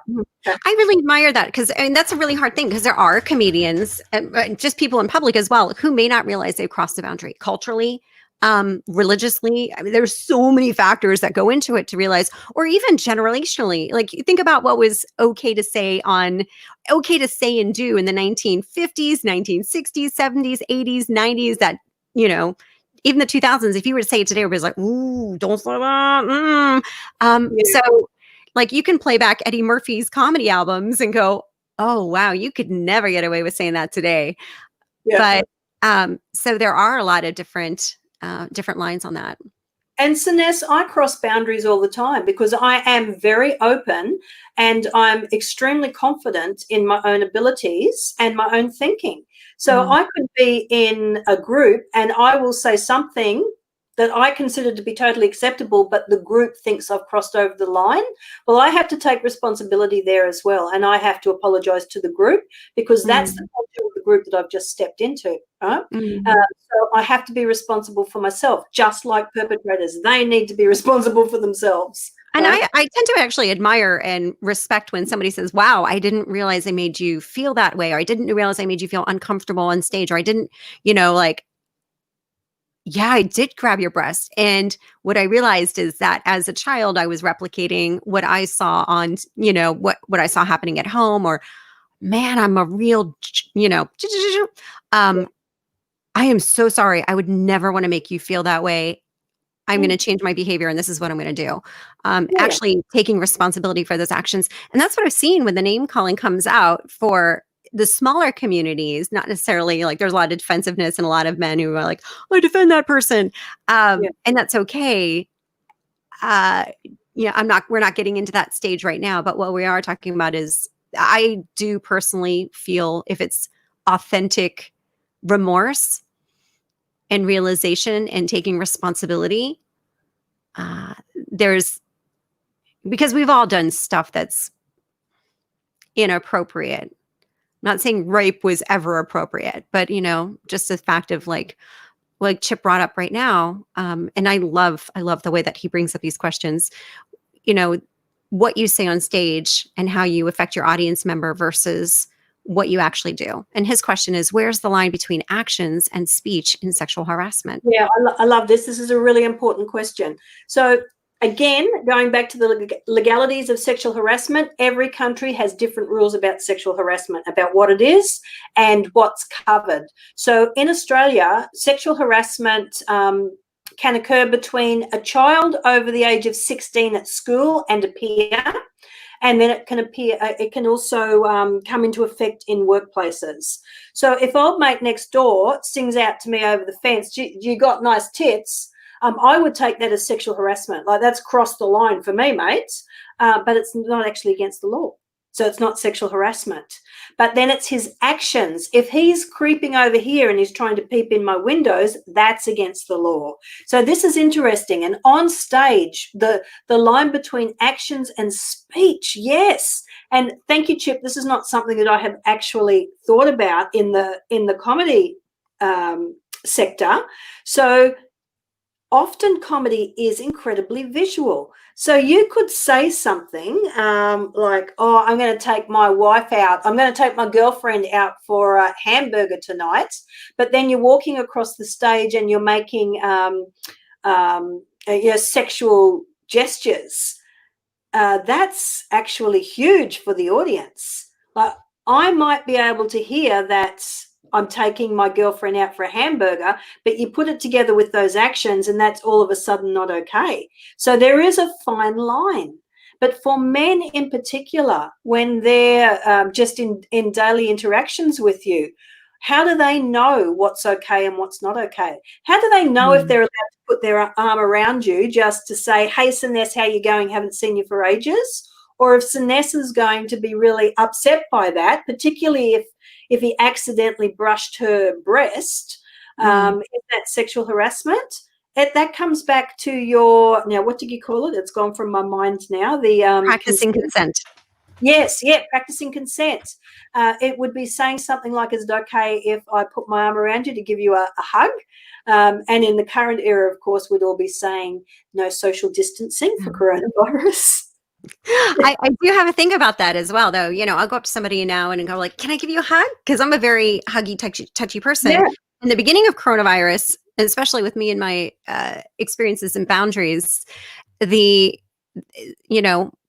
beginning of coronavirus, I was at an event going on stage, and I was like, I probably shouldn't be doing this event because of everything going on, coronavirus land. And it was way at the beginning, early March. And 3 people came up to me and said, can I hug you? I said, oh my God, I would love to, except not right now. Thank you very much. With everything that's going on, and my darling is a physiotherapist. He still has to go into the clinic, and, you never know what he has. And, oh, well, I don't care. I'm not worried about it. I had 3 people who said, I'm not worried about it. I said, but I am. And they still hugged me. And, people don't really realize that. It's same thing. I had had an incident the other day in the studio, which triggered those responses. Because when you experience trauma, those little, it has physical ramifications on you, and you re-experience it even years later through physical distress. Even just experiencing someone hugging you without your consent, or just pushing those boundaries, or like, come on, just give me an elbow bump, just a little fit. I'm like, no, please don't. I really am not comfortable with this. There's a lot of coronavirus going around. Please don't. No, please. Come on. And it's like, dang, if you're doing this with me, and he bumped my fist. Even after 3 times of me saying, no, please don't. I don't feel comfortable with this. I was like, what if this was a date? Like, seriously? So I think those little things about practicing consent in those little areas in life, because you don't know what a person's experienced, but it just makes you think the whole world is on edge right now with the pandemic, that if somebody has, and I think this is why the mask versus non-mask thing has escalated to such a great degree. It's not a political thing. There are people literally struggling with their trauma and survival instincts. Yes. Yeah. Yeah. And of course, the good girl in me still wants to get the next gig. And so here I am at the voice studio going, I don't feel comfortable with that, and having to be nice because that person holds my next gig. Yeah. Oh, yeah. And this is the reality of it. You have to always be weighing up, how far am I willing to step over my own boundaries to be able to get the next gig, because I want to be a big girl in comedy when I grow up. Or I need this paid gig because I've got insurances due, whatever. So that is the reality. And it's funny because I'm very clear with my boundaries, like, please don't, because blah, blah, blah. And usually if you say because, people will respond, it's the Italian word name. It'll come back to me in just a moment. Effect, because. Anyways, if you say because, people normally will let you do or not do whatever that you need because of the cause word. But in this case, like, even with the clear boundaries. Well, the because tells somebody that you're about to drop your cognitions. It's the thinking part. It's the reasoning. So that's part of the formula for clear communication that I feel when you because. So because is cognitions, and that's an explanation. And all of us should be able to listen to what somebody else is saying in their explanation and accept that and move on. Yeah? If this person is saying, no, I'm sorry, I don't need to be hugged, end of story. Yeah. Because it's about them. It's actually not about you and your need to be hugged. If you've got a need to be hugged, use the formula for clear communication. I feel lonely when I'm not getting physical contact from people because I'm such a touchy-feely person. Yeah, something like that. Okay, you've got it out there. Now we all know. Doesn't mean you have to come up and hug us all. But this leads into Adrianna's comment here too. Comedy allows people to push boundaries, which it does. And that's what makes it funny, because those boundaries are being pushed. How do you cope with something that someone may see that someone may see their chat as banter, but it's actually quite offensive to someone. How do you change a group mindset? Yeah. Okay. So there's two things there. First is we'll deal with the banter when it is offensive to somebody. I have a line that I say, and everybody will find their own line. But my line, when somebody's, they think they're being hilarious and they're really stepping over my boundaries big time because it's just not appropriate, I might smile and then I'll say to them, how come you've never got pulled over the coals for using that sort of behavior, that sort of language? Or how come you've never been charged with sexual harassment for saying that? So I put them on warning. And then if mostly their behavior is going to subdue, the way they banter, they subdue. It forces them into a cognitive space so that they have to start thinking about exactly what it is that they're doing and take responsibility. If they step over, whole new ball game, baby. Right, we're going to have a really full-on conversation here, probably a big fight even. And then how do you change a group mindset? This is interesting because if you're the only person in the group that is offended and you speak up, the power of the group comes down upon you. Okay. It's really important that all of us who are against sexual violence in any form stick together, because it is that safety in numbers and it is supporting each other. So let's just say Adrianna is trying to change the mindset of her group. She might actually co-opt Sinessa and myself to join the group as well, so that it's not just her voice that is against it. There are new people in there too that are saying, no, this is absolutely not okay.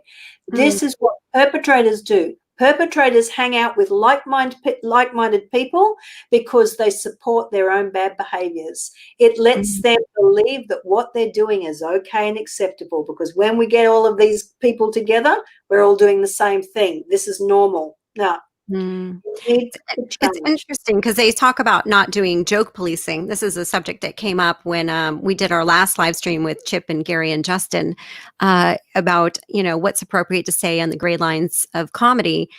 Joke policing is when the community, because comedy is an art, there should be no limitations. No subject is off topic. But in this case, what do you say about that? This is interesting because art is peculiar to particular times. Even classical arts, classical literature, for example, classical literature is literature where the reader can solve a problem, doesn't matter what era that person is reading it in. Well, let's look at what's just happened with Gone with the Wind. Classical piece of literature.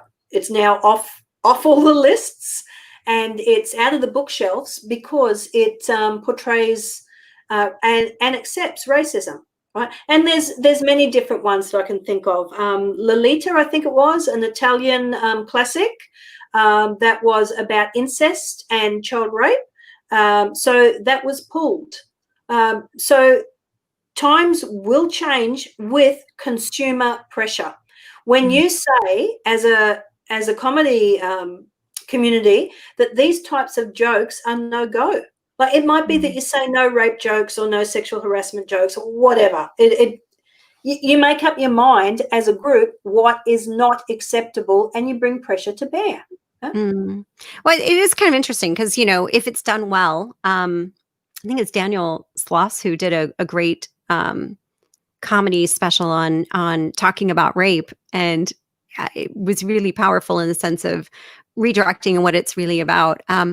Chip also says comedy, when it's done right, allows an audience to deal with tough subjects in a safe space or humor. So if a comedian's coming up and saying, this happened at one of the mics I was at, and you could visibly see every woman in the audience just went, because he was advocating date rape. And he was a new guy. It was like, maybe his first time on stage, and he's debuting date rape material. And all the women in the room are like, yeah, and all the guys like, we're going to encourage him because it's his first time. We don't want to make him feel bad. And then, finally somewhere in the set, and I'm not a heckler. I'm the loudest laugher in the room. I'll laugh if it's really funny. And then when I laugh loud. And this one I was like, and he just kept going on and on and on about date rape, about how it's appropriate. And like, she promised me blah, blah, blah. And finally I was like, just because she said she would doesn't mean she had to do it. And then boom, all the male eyes turned on me. And I said afterward to him, I was like, somebody said to me in a conversation outside, like, yeah, you know, you didn't have to say that to him. It's his first time. I said, yeah, maybe his first time on stage, but it's not his first time doing date rape. You know, and I don't feel like that stage is appropriate for encouraging others when visibly you could see the female segmentation in the audience just went boom. And as soon as I said that, all the women were like, yeah, because they were like visibly. I saw one woman in the front row literally shaking. It was just like really powerful. And of course, you know, I'm loud laugher, like probably thinking, well, if Sinessa laughs so loud, why isn't she saying something? And it was like, why am I laughing so loud at other things and then not saying something at this one? Again, I don't advocate heckling. But it is, excuse me, this is another one. And this is why I think Chip's comment here about all good comedians are aware of the power dynamic of a joke. Always punch up and not down. Absolutely. And if you're going to make a joke about unpalatable situations, you turn the joke on yourself, not on the audience. So if you want to make date rape jokes, it's about yourself only. You're dating yourself. You don't include another person because it's traumatizing to people. It's horrible. Good comedy is where of the power. I saved this comment from earlier because I'm like, I know this comment's going to be good somewhere here in this conversation. I was like, I know it's a good comment. Is Martha says, my response to a comment that offends me, smile and say, what do you mean by that? Put it on them. The smile is just harm them. Martha, I love you. That is fantastic. Yes. Yeah. You put it back onto them. Yeah. Yeah. Yes, Chip. Yeah, Chip always gives such great insights. Some of them I like. Chip has had some comments through here. I'm like, oh, I know this is gonna be so good at this point. I'm gonna pull it in then. McKinley says happens a lot. McKinley, I love you so much. We need to call and talk this week. Facebook user, hi Siness, thanks for arranging this. It's Sim. Don't know why Facebook decided to protect my identity. You know, but you know, Sim, we don't need to out everybody's names. But if you do want to protect your identity, feel free to do so. But if Facebook is doing it for you, that's censorship. And I'll go back to what Chip said earlier, which I get another chance to pull in from his earlier comments. And he says, that's what South Africa did for apartheid. So Chip, that wasn't exactly where you wanted that that commentary, but it fit in perfectly. Chip always has the best punchlines, and it just comes in. This is where he really meant it. His comment was, where is the lines between action and speech and sexual harassment? That's what South Africa did. Specifically for apartheid. So I'll go back to Martha saying, yes, Chip. See, Chip, I'm kind of like, I'm doing a remix version of your comments. Keep putting them in there because I'm doing like, wiki, woo with your comments. He's a DJ, or not a DJ, he's a radio host, so he gets it. One thing that I think I need to mention, and that's about male sexual abuse, that there's a lot of misconceptions about what happens to men. And put your hands up if you have watched, can't think what it's called now, Outlander with Jamie. No, I haven't seen it. What's it about? I've heard the name, but I haven't. Again, I live in Japan land, so I, miss out on a lot of things unless it's on Netflix. It's a historical novel, or it's on Netflix. That's where I've watched it, and I've also read the books and listening to it on audio. But I was really interested that they were graphically correct with the rape scene, the male rape scene, because this is something that is not talked about. There is a lot of male rape. There is also a lot of a female sexual assault, which is another area that is not often talked about. Mothers to children, for example. Women sexually assault as well. But with male rape in particular, often a perpetrator will target the younger ones, so adolescents, and they will sexually assault them, sexually abuse them, rape them. But the way our bodies are made for sex. Our bodies respond for sex. So often the adolescent male in particular will get an erection and he will ejaculate. And then he goes through his life thinking that he must have done something to deserve this. He must have liked it. Maybe he's really homosexual. It becomes really confusing to the male. Now, as women, we all need to be acutely aware of that our bodies are made for sex. When a little girl is sexually assaulted, the first time she won't lubricate, the second time she will, because the body has become traumatically sexualized and it's preparing itself for sex. So that's why little girls often think, oh, why is it all wet down there and what's happening? And they get very confused. At least we can talk about it with girls because we process differently. The boys don't. So we need to be acutely aware of that too, where you have perpetrators in your community that might be targeting males. And it is shocking that we cannot talk about this. But until we can all talk about vaginas and penises, we can say the correct words. It's very hard to talk about these other sexual acts as well. Yeah. As Adrianna said, now it's your vulva, just to get technical. Yeah. Again, remixing the commentary here. Chip says sexual abuse is usually more about power than sex. Sex is just the palate. That's exactly right. Sexual assault is always about power over. It is never about love or attraction. It is about me as the perpetrator having more power over you, and I'm going to use it however I can because you're just an object. Yeah. So do not be tricked into thinking that somebody at the gigs that's going to give you a better paid gig is doing it because they really like you. They're doing it to get power. Yeah. Language discourse. Okay. Can you tell me a little bit more about that? Aiman, go ahead and comment and tell us more about language dictates discourse. So there are so many reasons, that people don't talk about it. It takes so many years. There's way too many reasons to keep people quiet. It's a threat to themselves. It's a threat to the people who are abusing their power. And then, of course, for a lot of people who, especially a lot of women who are writers, or who move up. And I was accused of this years ago, from I used to be on tour for 15 years, and one of the guys I actually got hired onto the tour, and in the Closet Gay Male at the time, accused me and the director of having an affair because because I kept getting good parts, and not that it had anything to do with my merit or ability. It just was, obviously. And he sat down with us to have a 3-person meeting to bring it all out to the table about how I was sexually asking for favor. I was sexually getting parts. I was getting parts based on sexual favors, and then the director turned to him and said, "You realize I'm more into you than her. I'm gay." And he was like, "Whoa." Because, it just wasn't well known. So God forbid we be able to do, have a rise up in our performance life based on merit rather than sexual favors.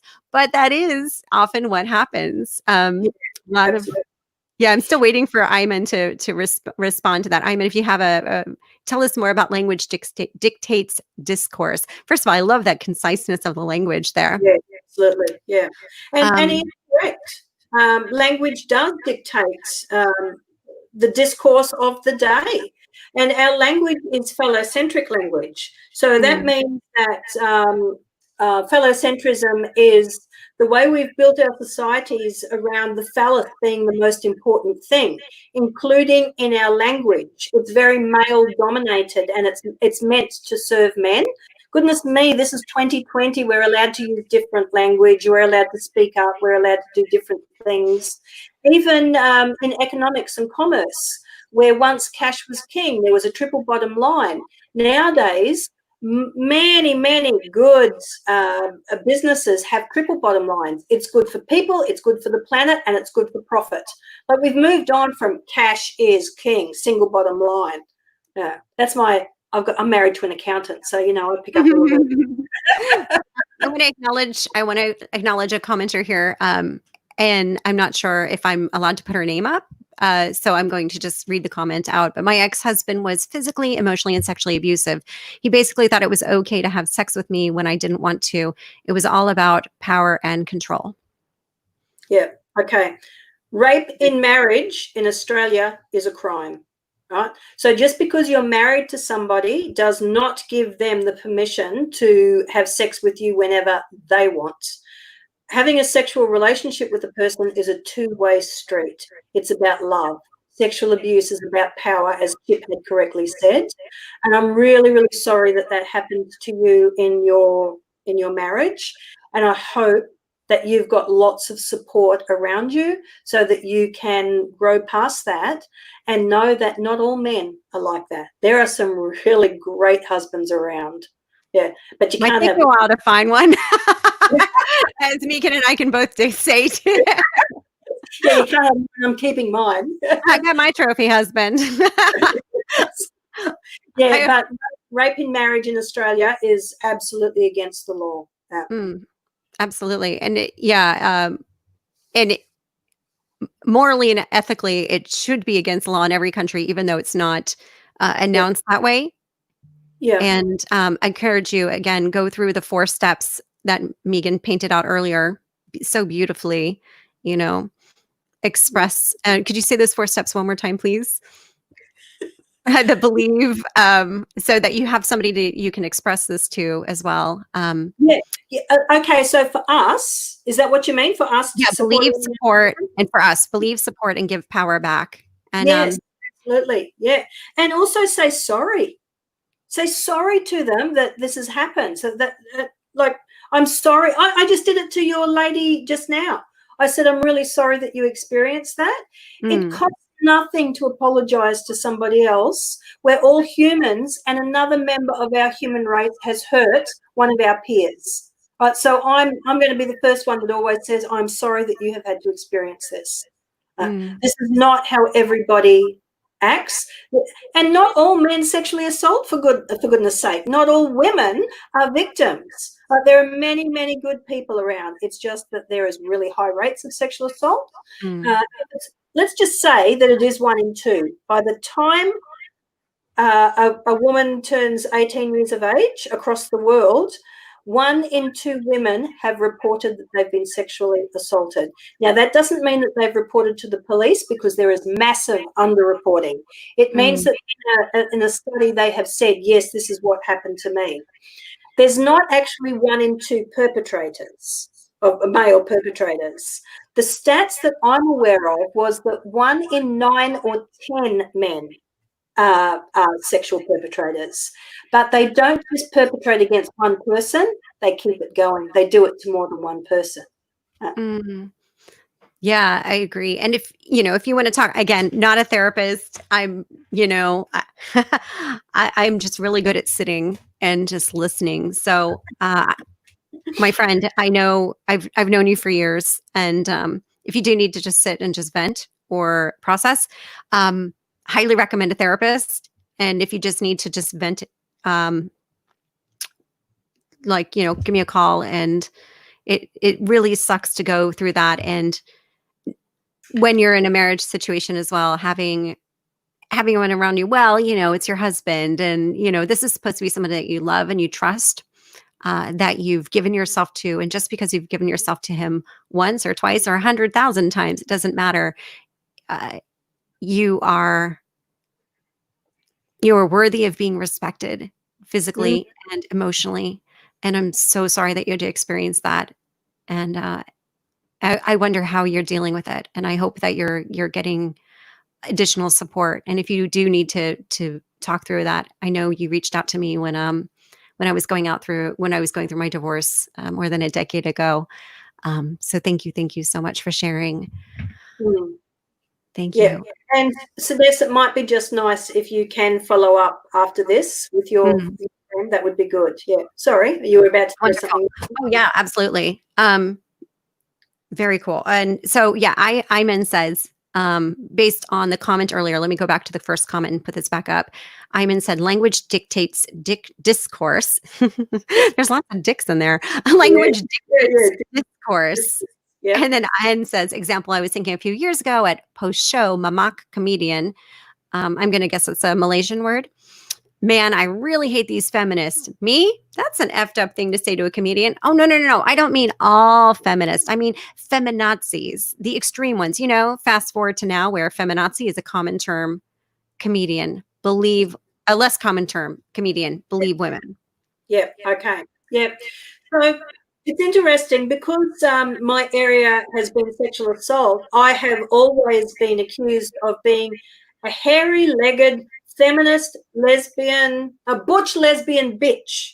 But so I had the gamut that used to be said to me, even though I used to shave my legs and my underarms. I was married and I had 6 children. I am a feminist though, but there are different waves of feminism. But feminazis is absolutely used as phallocentric language to put people down who stick up for the rights of women, but also the rights of anybody else who is oppressed. It's not just women. If I was sticking up for the rights of Black lives, children, men who choose to ride motorbikes, people will use that language against you to try and put you down so that you get called a feminazi. Yeah, it's interesting. But Aiman, thank you for sticking up for feminists. Yeah. Thank you.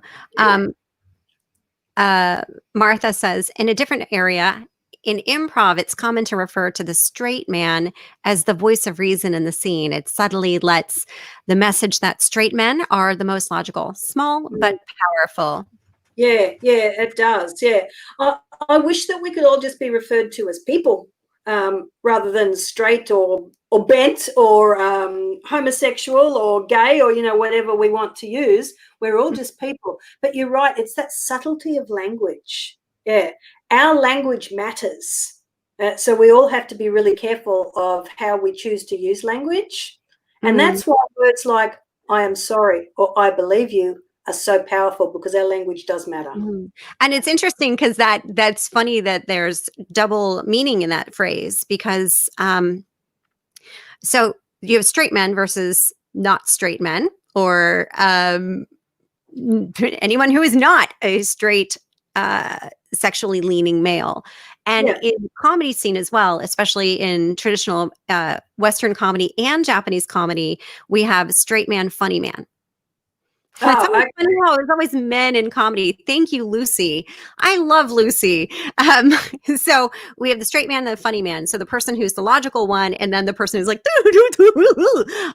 character. So the logical.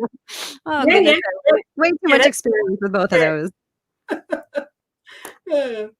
Yeah.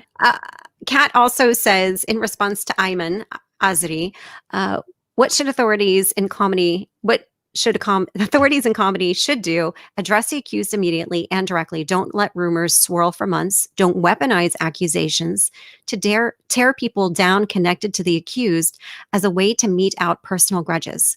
Create a mediation opportunity that is acceptable to the accusers and the accused in order to facilitate healing and behavioral change.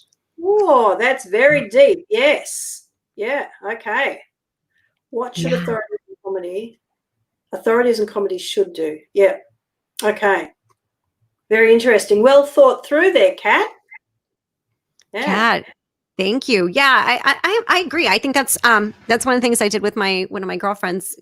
I mentioned earlier, with full agency. I said, "What would you?" Because I was with her at the gynecologist. Because the gynecologist says, "Well, I don't know if she was raped because I wasn't there." And I'm like, "Well, now she just dates a gynecologist exclusively just to make sure she doesn't get raped." But no, that's not really the case. But in this case, like, not being believed by the gynecologist because the gynecologist wasn't actually present for the rape. The police wouldn't believe her, all of these things. And I said, what would you like me to do? Or what would you like to happen? And she said, I just wished it would never happen to another woman. Yeah. How can you do that? I don't want to to anybody ever again. Yeah. How can we, how can we make that happen? And so with her full agency, I created a lesson plan. Yeah, that's me, the nerdy academic who's like, oh, I used to be a professor at the university, and I would like to make a lesson plan around what is consent versus non-consent in a very, very entertaining way. And so, with her full agency, created an opportunity to re-educate, which I was surprised because everyone was like, don't do it. Bad news, don't do it. Everybody in the world was like, don't do it. And I was like, this is what my friend wants. And if it can create a resolution, I'm not advocating go meet up with your friend's rapist. It just so happened to be that culturally, I'm pretty sure this guy who said, I get well soon, was probably not realizing this is inappropriate behavior, and creating a mediation opportunity to facilitate healing for her, understanding for him, and a behavioral change. And I mean, seriously, he wasn't a bad guy. It's just a question of he did a bad thing. He did a bad thing, and there's a lot of confusion about boundaries, particularly culturally. And it's come up a lot, and I see it all the time on Japanese reality shows, and it drives me nuts. And like, oh, this is acceptable behavior, and it's not. So yeah, Kat, I love what you had to say here. I'd also like to move on to Abba. Do you believe someone absent of evidence? Thank you. Without evidence, yeah, and that goes back to what Megan was saying earlier. Yeah. Okay, without evidence, yes, because it's not our job. In the absence of evidence, yes. It's not our job to prove that we don't play the judge and jury. We play the supportive friend. So we do support. If our friends tell us something, we support them. We believe them.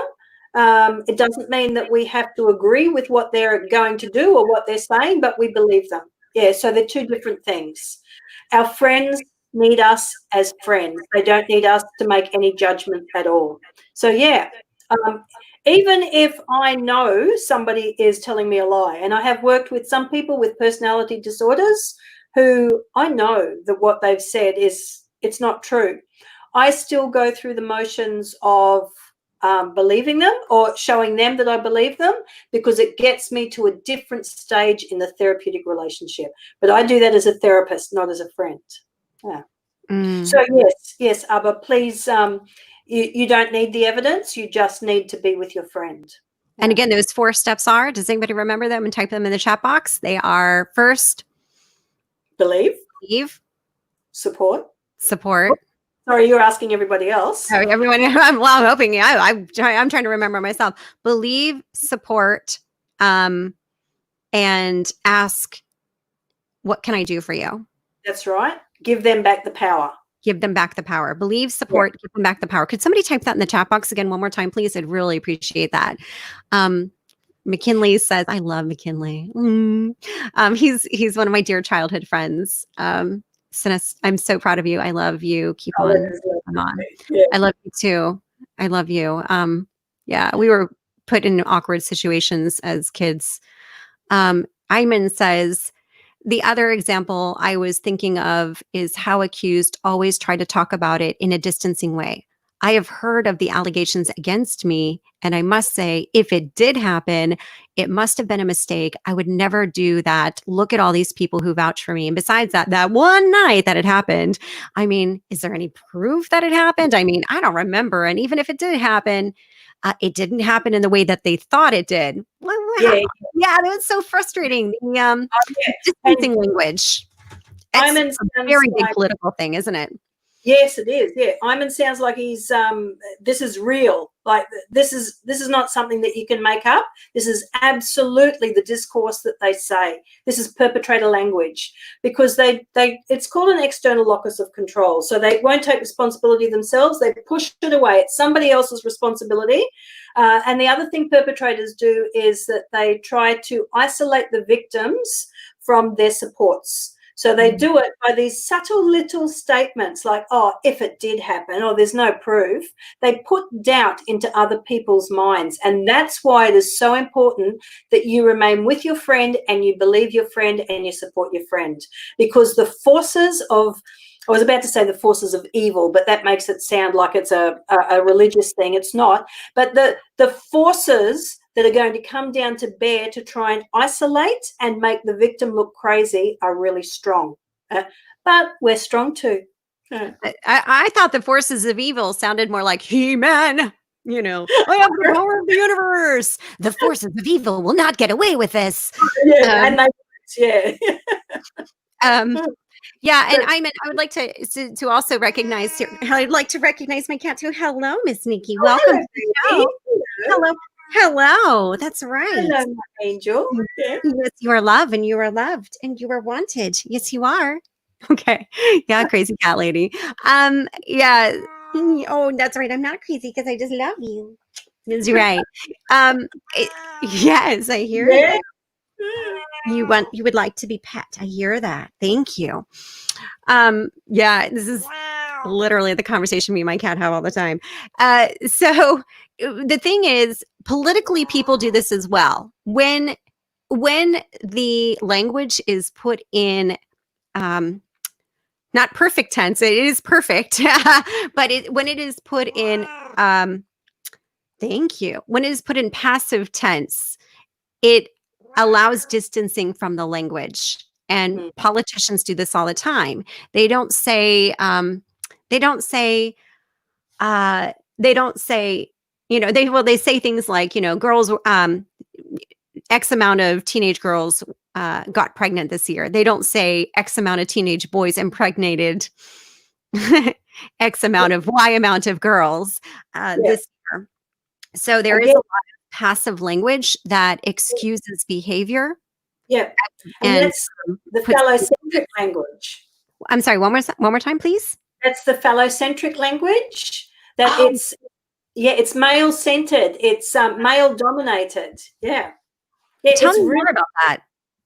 Well, phallocentrism was an organization of society where it was recognized that men had the most intelligence and the most power and the most ability. So women were there to serve the men, and it was those men that developed our language. And the language just kept developing, and we went along with all of the phallocentric language that we still have to this very day, and all of us use it without realizing.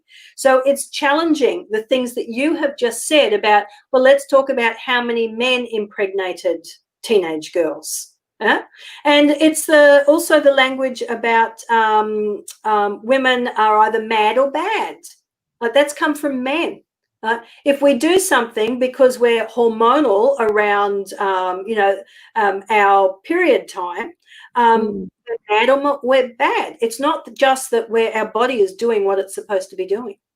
So you do have to consider it's like the term violence against women.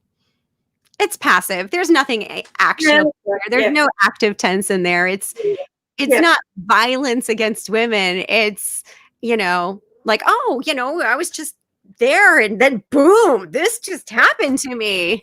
And then they're like, oh, stop being a victim. But there is literally, hey, I like how Yuki says this in here. I hope she puts the Josei Mondai. Okay.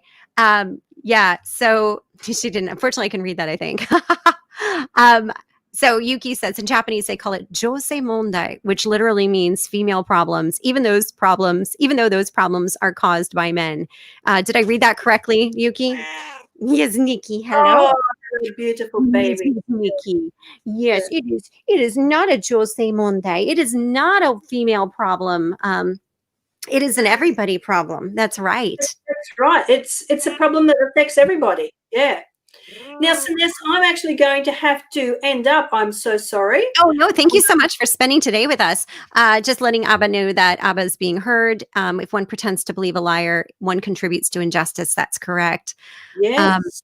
And if your friend is accused, do you still believe them? And Megan mentioned that, processed that earlier. Her body is her choice. The pregnancy is her responsibility. Yeah. Yeah. And I'm going to guess this is Sim or anonymous Facebook user. I believe in believing women, but I wonder if hashtags like believe women is too close-ended and closes off discourse and counterproductive to changing the culture. Even asking this question makes me worried that it might be construed as promoting rape culture. Yeah, very interesting thinking process there. Yeah. And this is something that lots of people struggle with, particularly around the Me Too movement, the hashtag just Me Too. Does that shut people down? Is it inclusive? But this is absolutely an area that we could discuss for an hour or more. It's fantastic. I'd be really interested to know the hashtags that people are using. Believe women, support women. And we can't forget our men, because when I say believe women in my head, it's believe the victims. Could be men or women, but because there's more women, sexual assault and domestic violence are gendered crimes. Right? There is no disputing that. So it happens more to women than it does to men. That is reported, right? So that's where some of these hashtags have come from. But it doesn't mean that if you use that hashtag, you're a man hater. I'm certainly not. Yeah, madly in love with my darling husband. My friend Naima, her daughter, when it came to Black Lives Matter, came up with her analogy. She's like, well, it's not that all lives don't matter. It's just that matter of if somebody is bleeding, you don't give a Band-Aid to everyone. No, that's exactly right. And you know what? Yeah. All lives do matter, but they don't matter until every other life matters. Black life, any life. Yeah. What? Toxic masculinity. What does that mean? That means when that's a different conversation for another day, but I do want to acknowledge that, Abba. So it's anybody got a good definition for that? Toxic masculinity is I think that feeds into that He-Man movement where men are the saviors of everything. It's extremely toxic, where they put women down because women are there to serve the men. I don't know. I'm making an assumption. It's not a term that I'm familiar with. Aiman, thank you so much. Speaking out is one that's in a lot of geek circles at the moment. I appreciate that. Well, I do want to definitely acknowledge, thank you, Megan Bayless, for coming on here today. So today our big takeaways are the 4 steps: believe, support, and ask the question, how can I be there for you through this, which is giving them back their power. And following up with that, make sure that you have a zero tolerance policy in your comedy community. And there's an example in the chat box. So if you find that, there's a link to that as well. And, number 4, it's okay to say sorry to them. What do we do if we don't know what to say? So I'm going to run through these one more time. Believe them, believe the victims, listen actively. Support, follow up and support. Give power back to the victim. How can I support you? And then 4, it's okay to say you're sorry. What do we do if we don't? It's okay to say we're sorry. So thank you so much for that. And again, if you want to go back and take a look in the comment box for the link to the organization rules, Megan, thank you so much for spending 2 hours with people are still actively watching this, and it's amazing to see the interaction and how much people do want to be part of the conversation of change, because people do want to know, what can I say? And this goes not just in the comedy communities, but beyond as well. Megan, how can people find out more about what you do? How can we follow you? Because the work that you bring to this world is absolutely phenomenal, and you do so much activism. You do so much for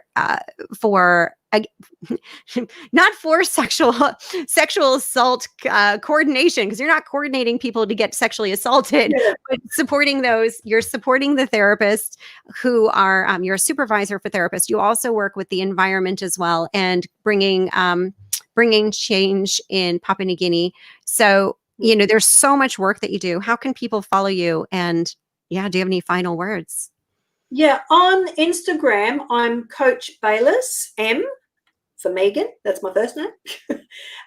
So I'm there mostly, and I do a daily video, and on weekends I do something called Feelings Live, where we discuss a particular feeling for half an hour. So that's my contribution to helping people raise their own emotional intelligence. And when people have higher emotional intelligence, they're more likely to be able to say no and to find their voice under incredibly stressful situations, like when you're being violated. So you can hang out with me on Instagram, so Coach Bayless M, and on Facebook I'm PD Coach Bayless. So PD stands for personal development. Somebody did ask me, is it personality disorder? And I went, no. Yeah, personal development. So on either of those, but I am much more active on Instagram, and I'm raising a ex-junkhead community. So my hashtag is #XEX junkhead, and that means get rid of the junk thinking, just exile all of the junk thinking and replace it with good, solid thinking that supports everybody and not just one group of people. And I'd love to be hanging out with you. So if you decide to follow, just send me a DM to let me know that you were on Sinessa's talk today. I'd love to interact with you and connect with you. Wonderful. And you've got a great series, the A through Z to emotional, yeah. What? It's just called Feelings Live. So we started with A, and we're working our way through. And Siness, I will be back in contact because you will be one of those guest speakers as well. Yes. Wonderful. Thank you so much. I'm always open to speakers. If anybody wanted to speak about a particular feeling, I'm open to having guest speakers, and it's on Instagram Live. I have a feeling Aiman is going to be hitting you up as a guest speaker on one of the feelings. Yeah. And I think that's absolutely wonderful. I hope that everyone here has learned something new, and that, it's been interesting. This is only the second time I've hosted something like this for my comedy communities, just because it's come up in the needs, what people have been going through. Hopefully we'll bring in some light episodes as well. Maybe we'll be bringing in something around, how to write a joke. But these needs are really important. And it's integrity is one of my highest value sets. And by sitting back and watching these things happen to others, we're not changing the community. And it's important for all of us to stand up, speak up, and act up. I'm quoting one of my speakers, Kelly Charles Collins. You got to check out one of her TEDx talks. I'll put that on, hopefully I'll put in some of the links that we reference for TEDx talks that you can watch on listening. I'll put up a link for Megan's TEDx talk on how she upcycles people. And it's a beautiful, beautiful story. Seriously, you have to check out this TED Talk. The way her TEDx talk is literally how she upcycles. She's taught people to upcycle themselves, not just through the environment, but also their mindset. You've got to check out this TED Talk. She's just an incredible woman. And when you see the work that she's doing through the world, you can see how it's so interconnected and related. So definitely follow Megan again, and I'll put some links in there as well. She mentioned, reference my talk about listening. Have you ever felt heard? And the question that I often ask people is, how are you dealing with that? And that's in my TEDx talk about miscarriage. What do you say?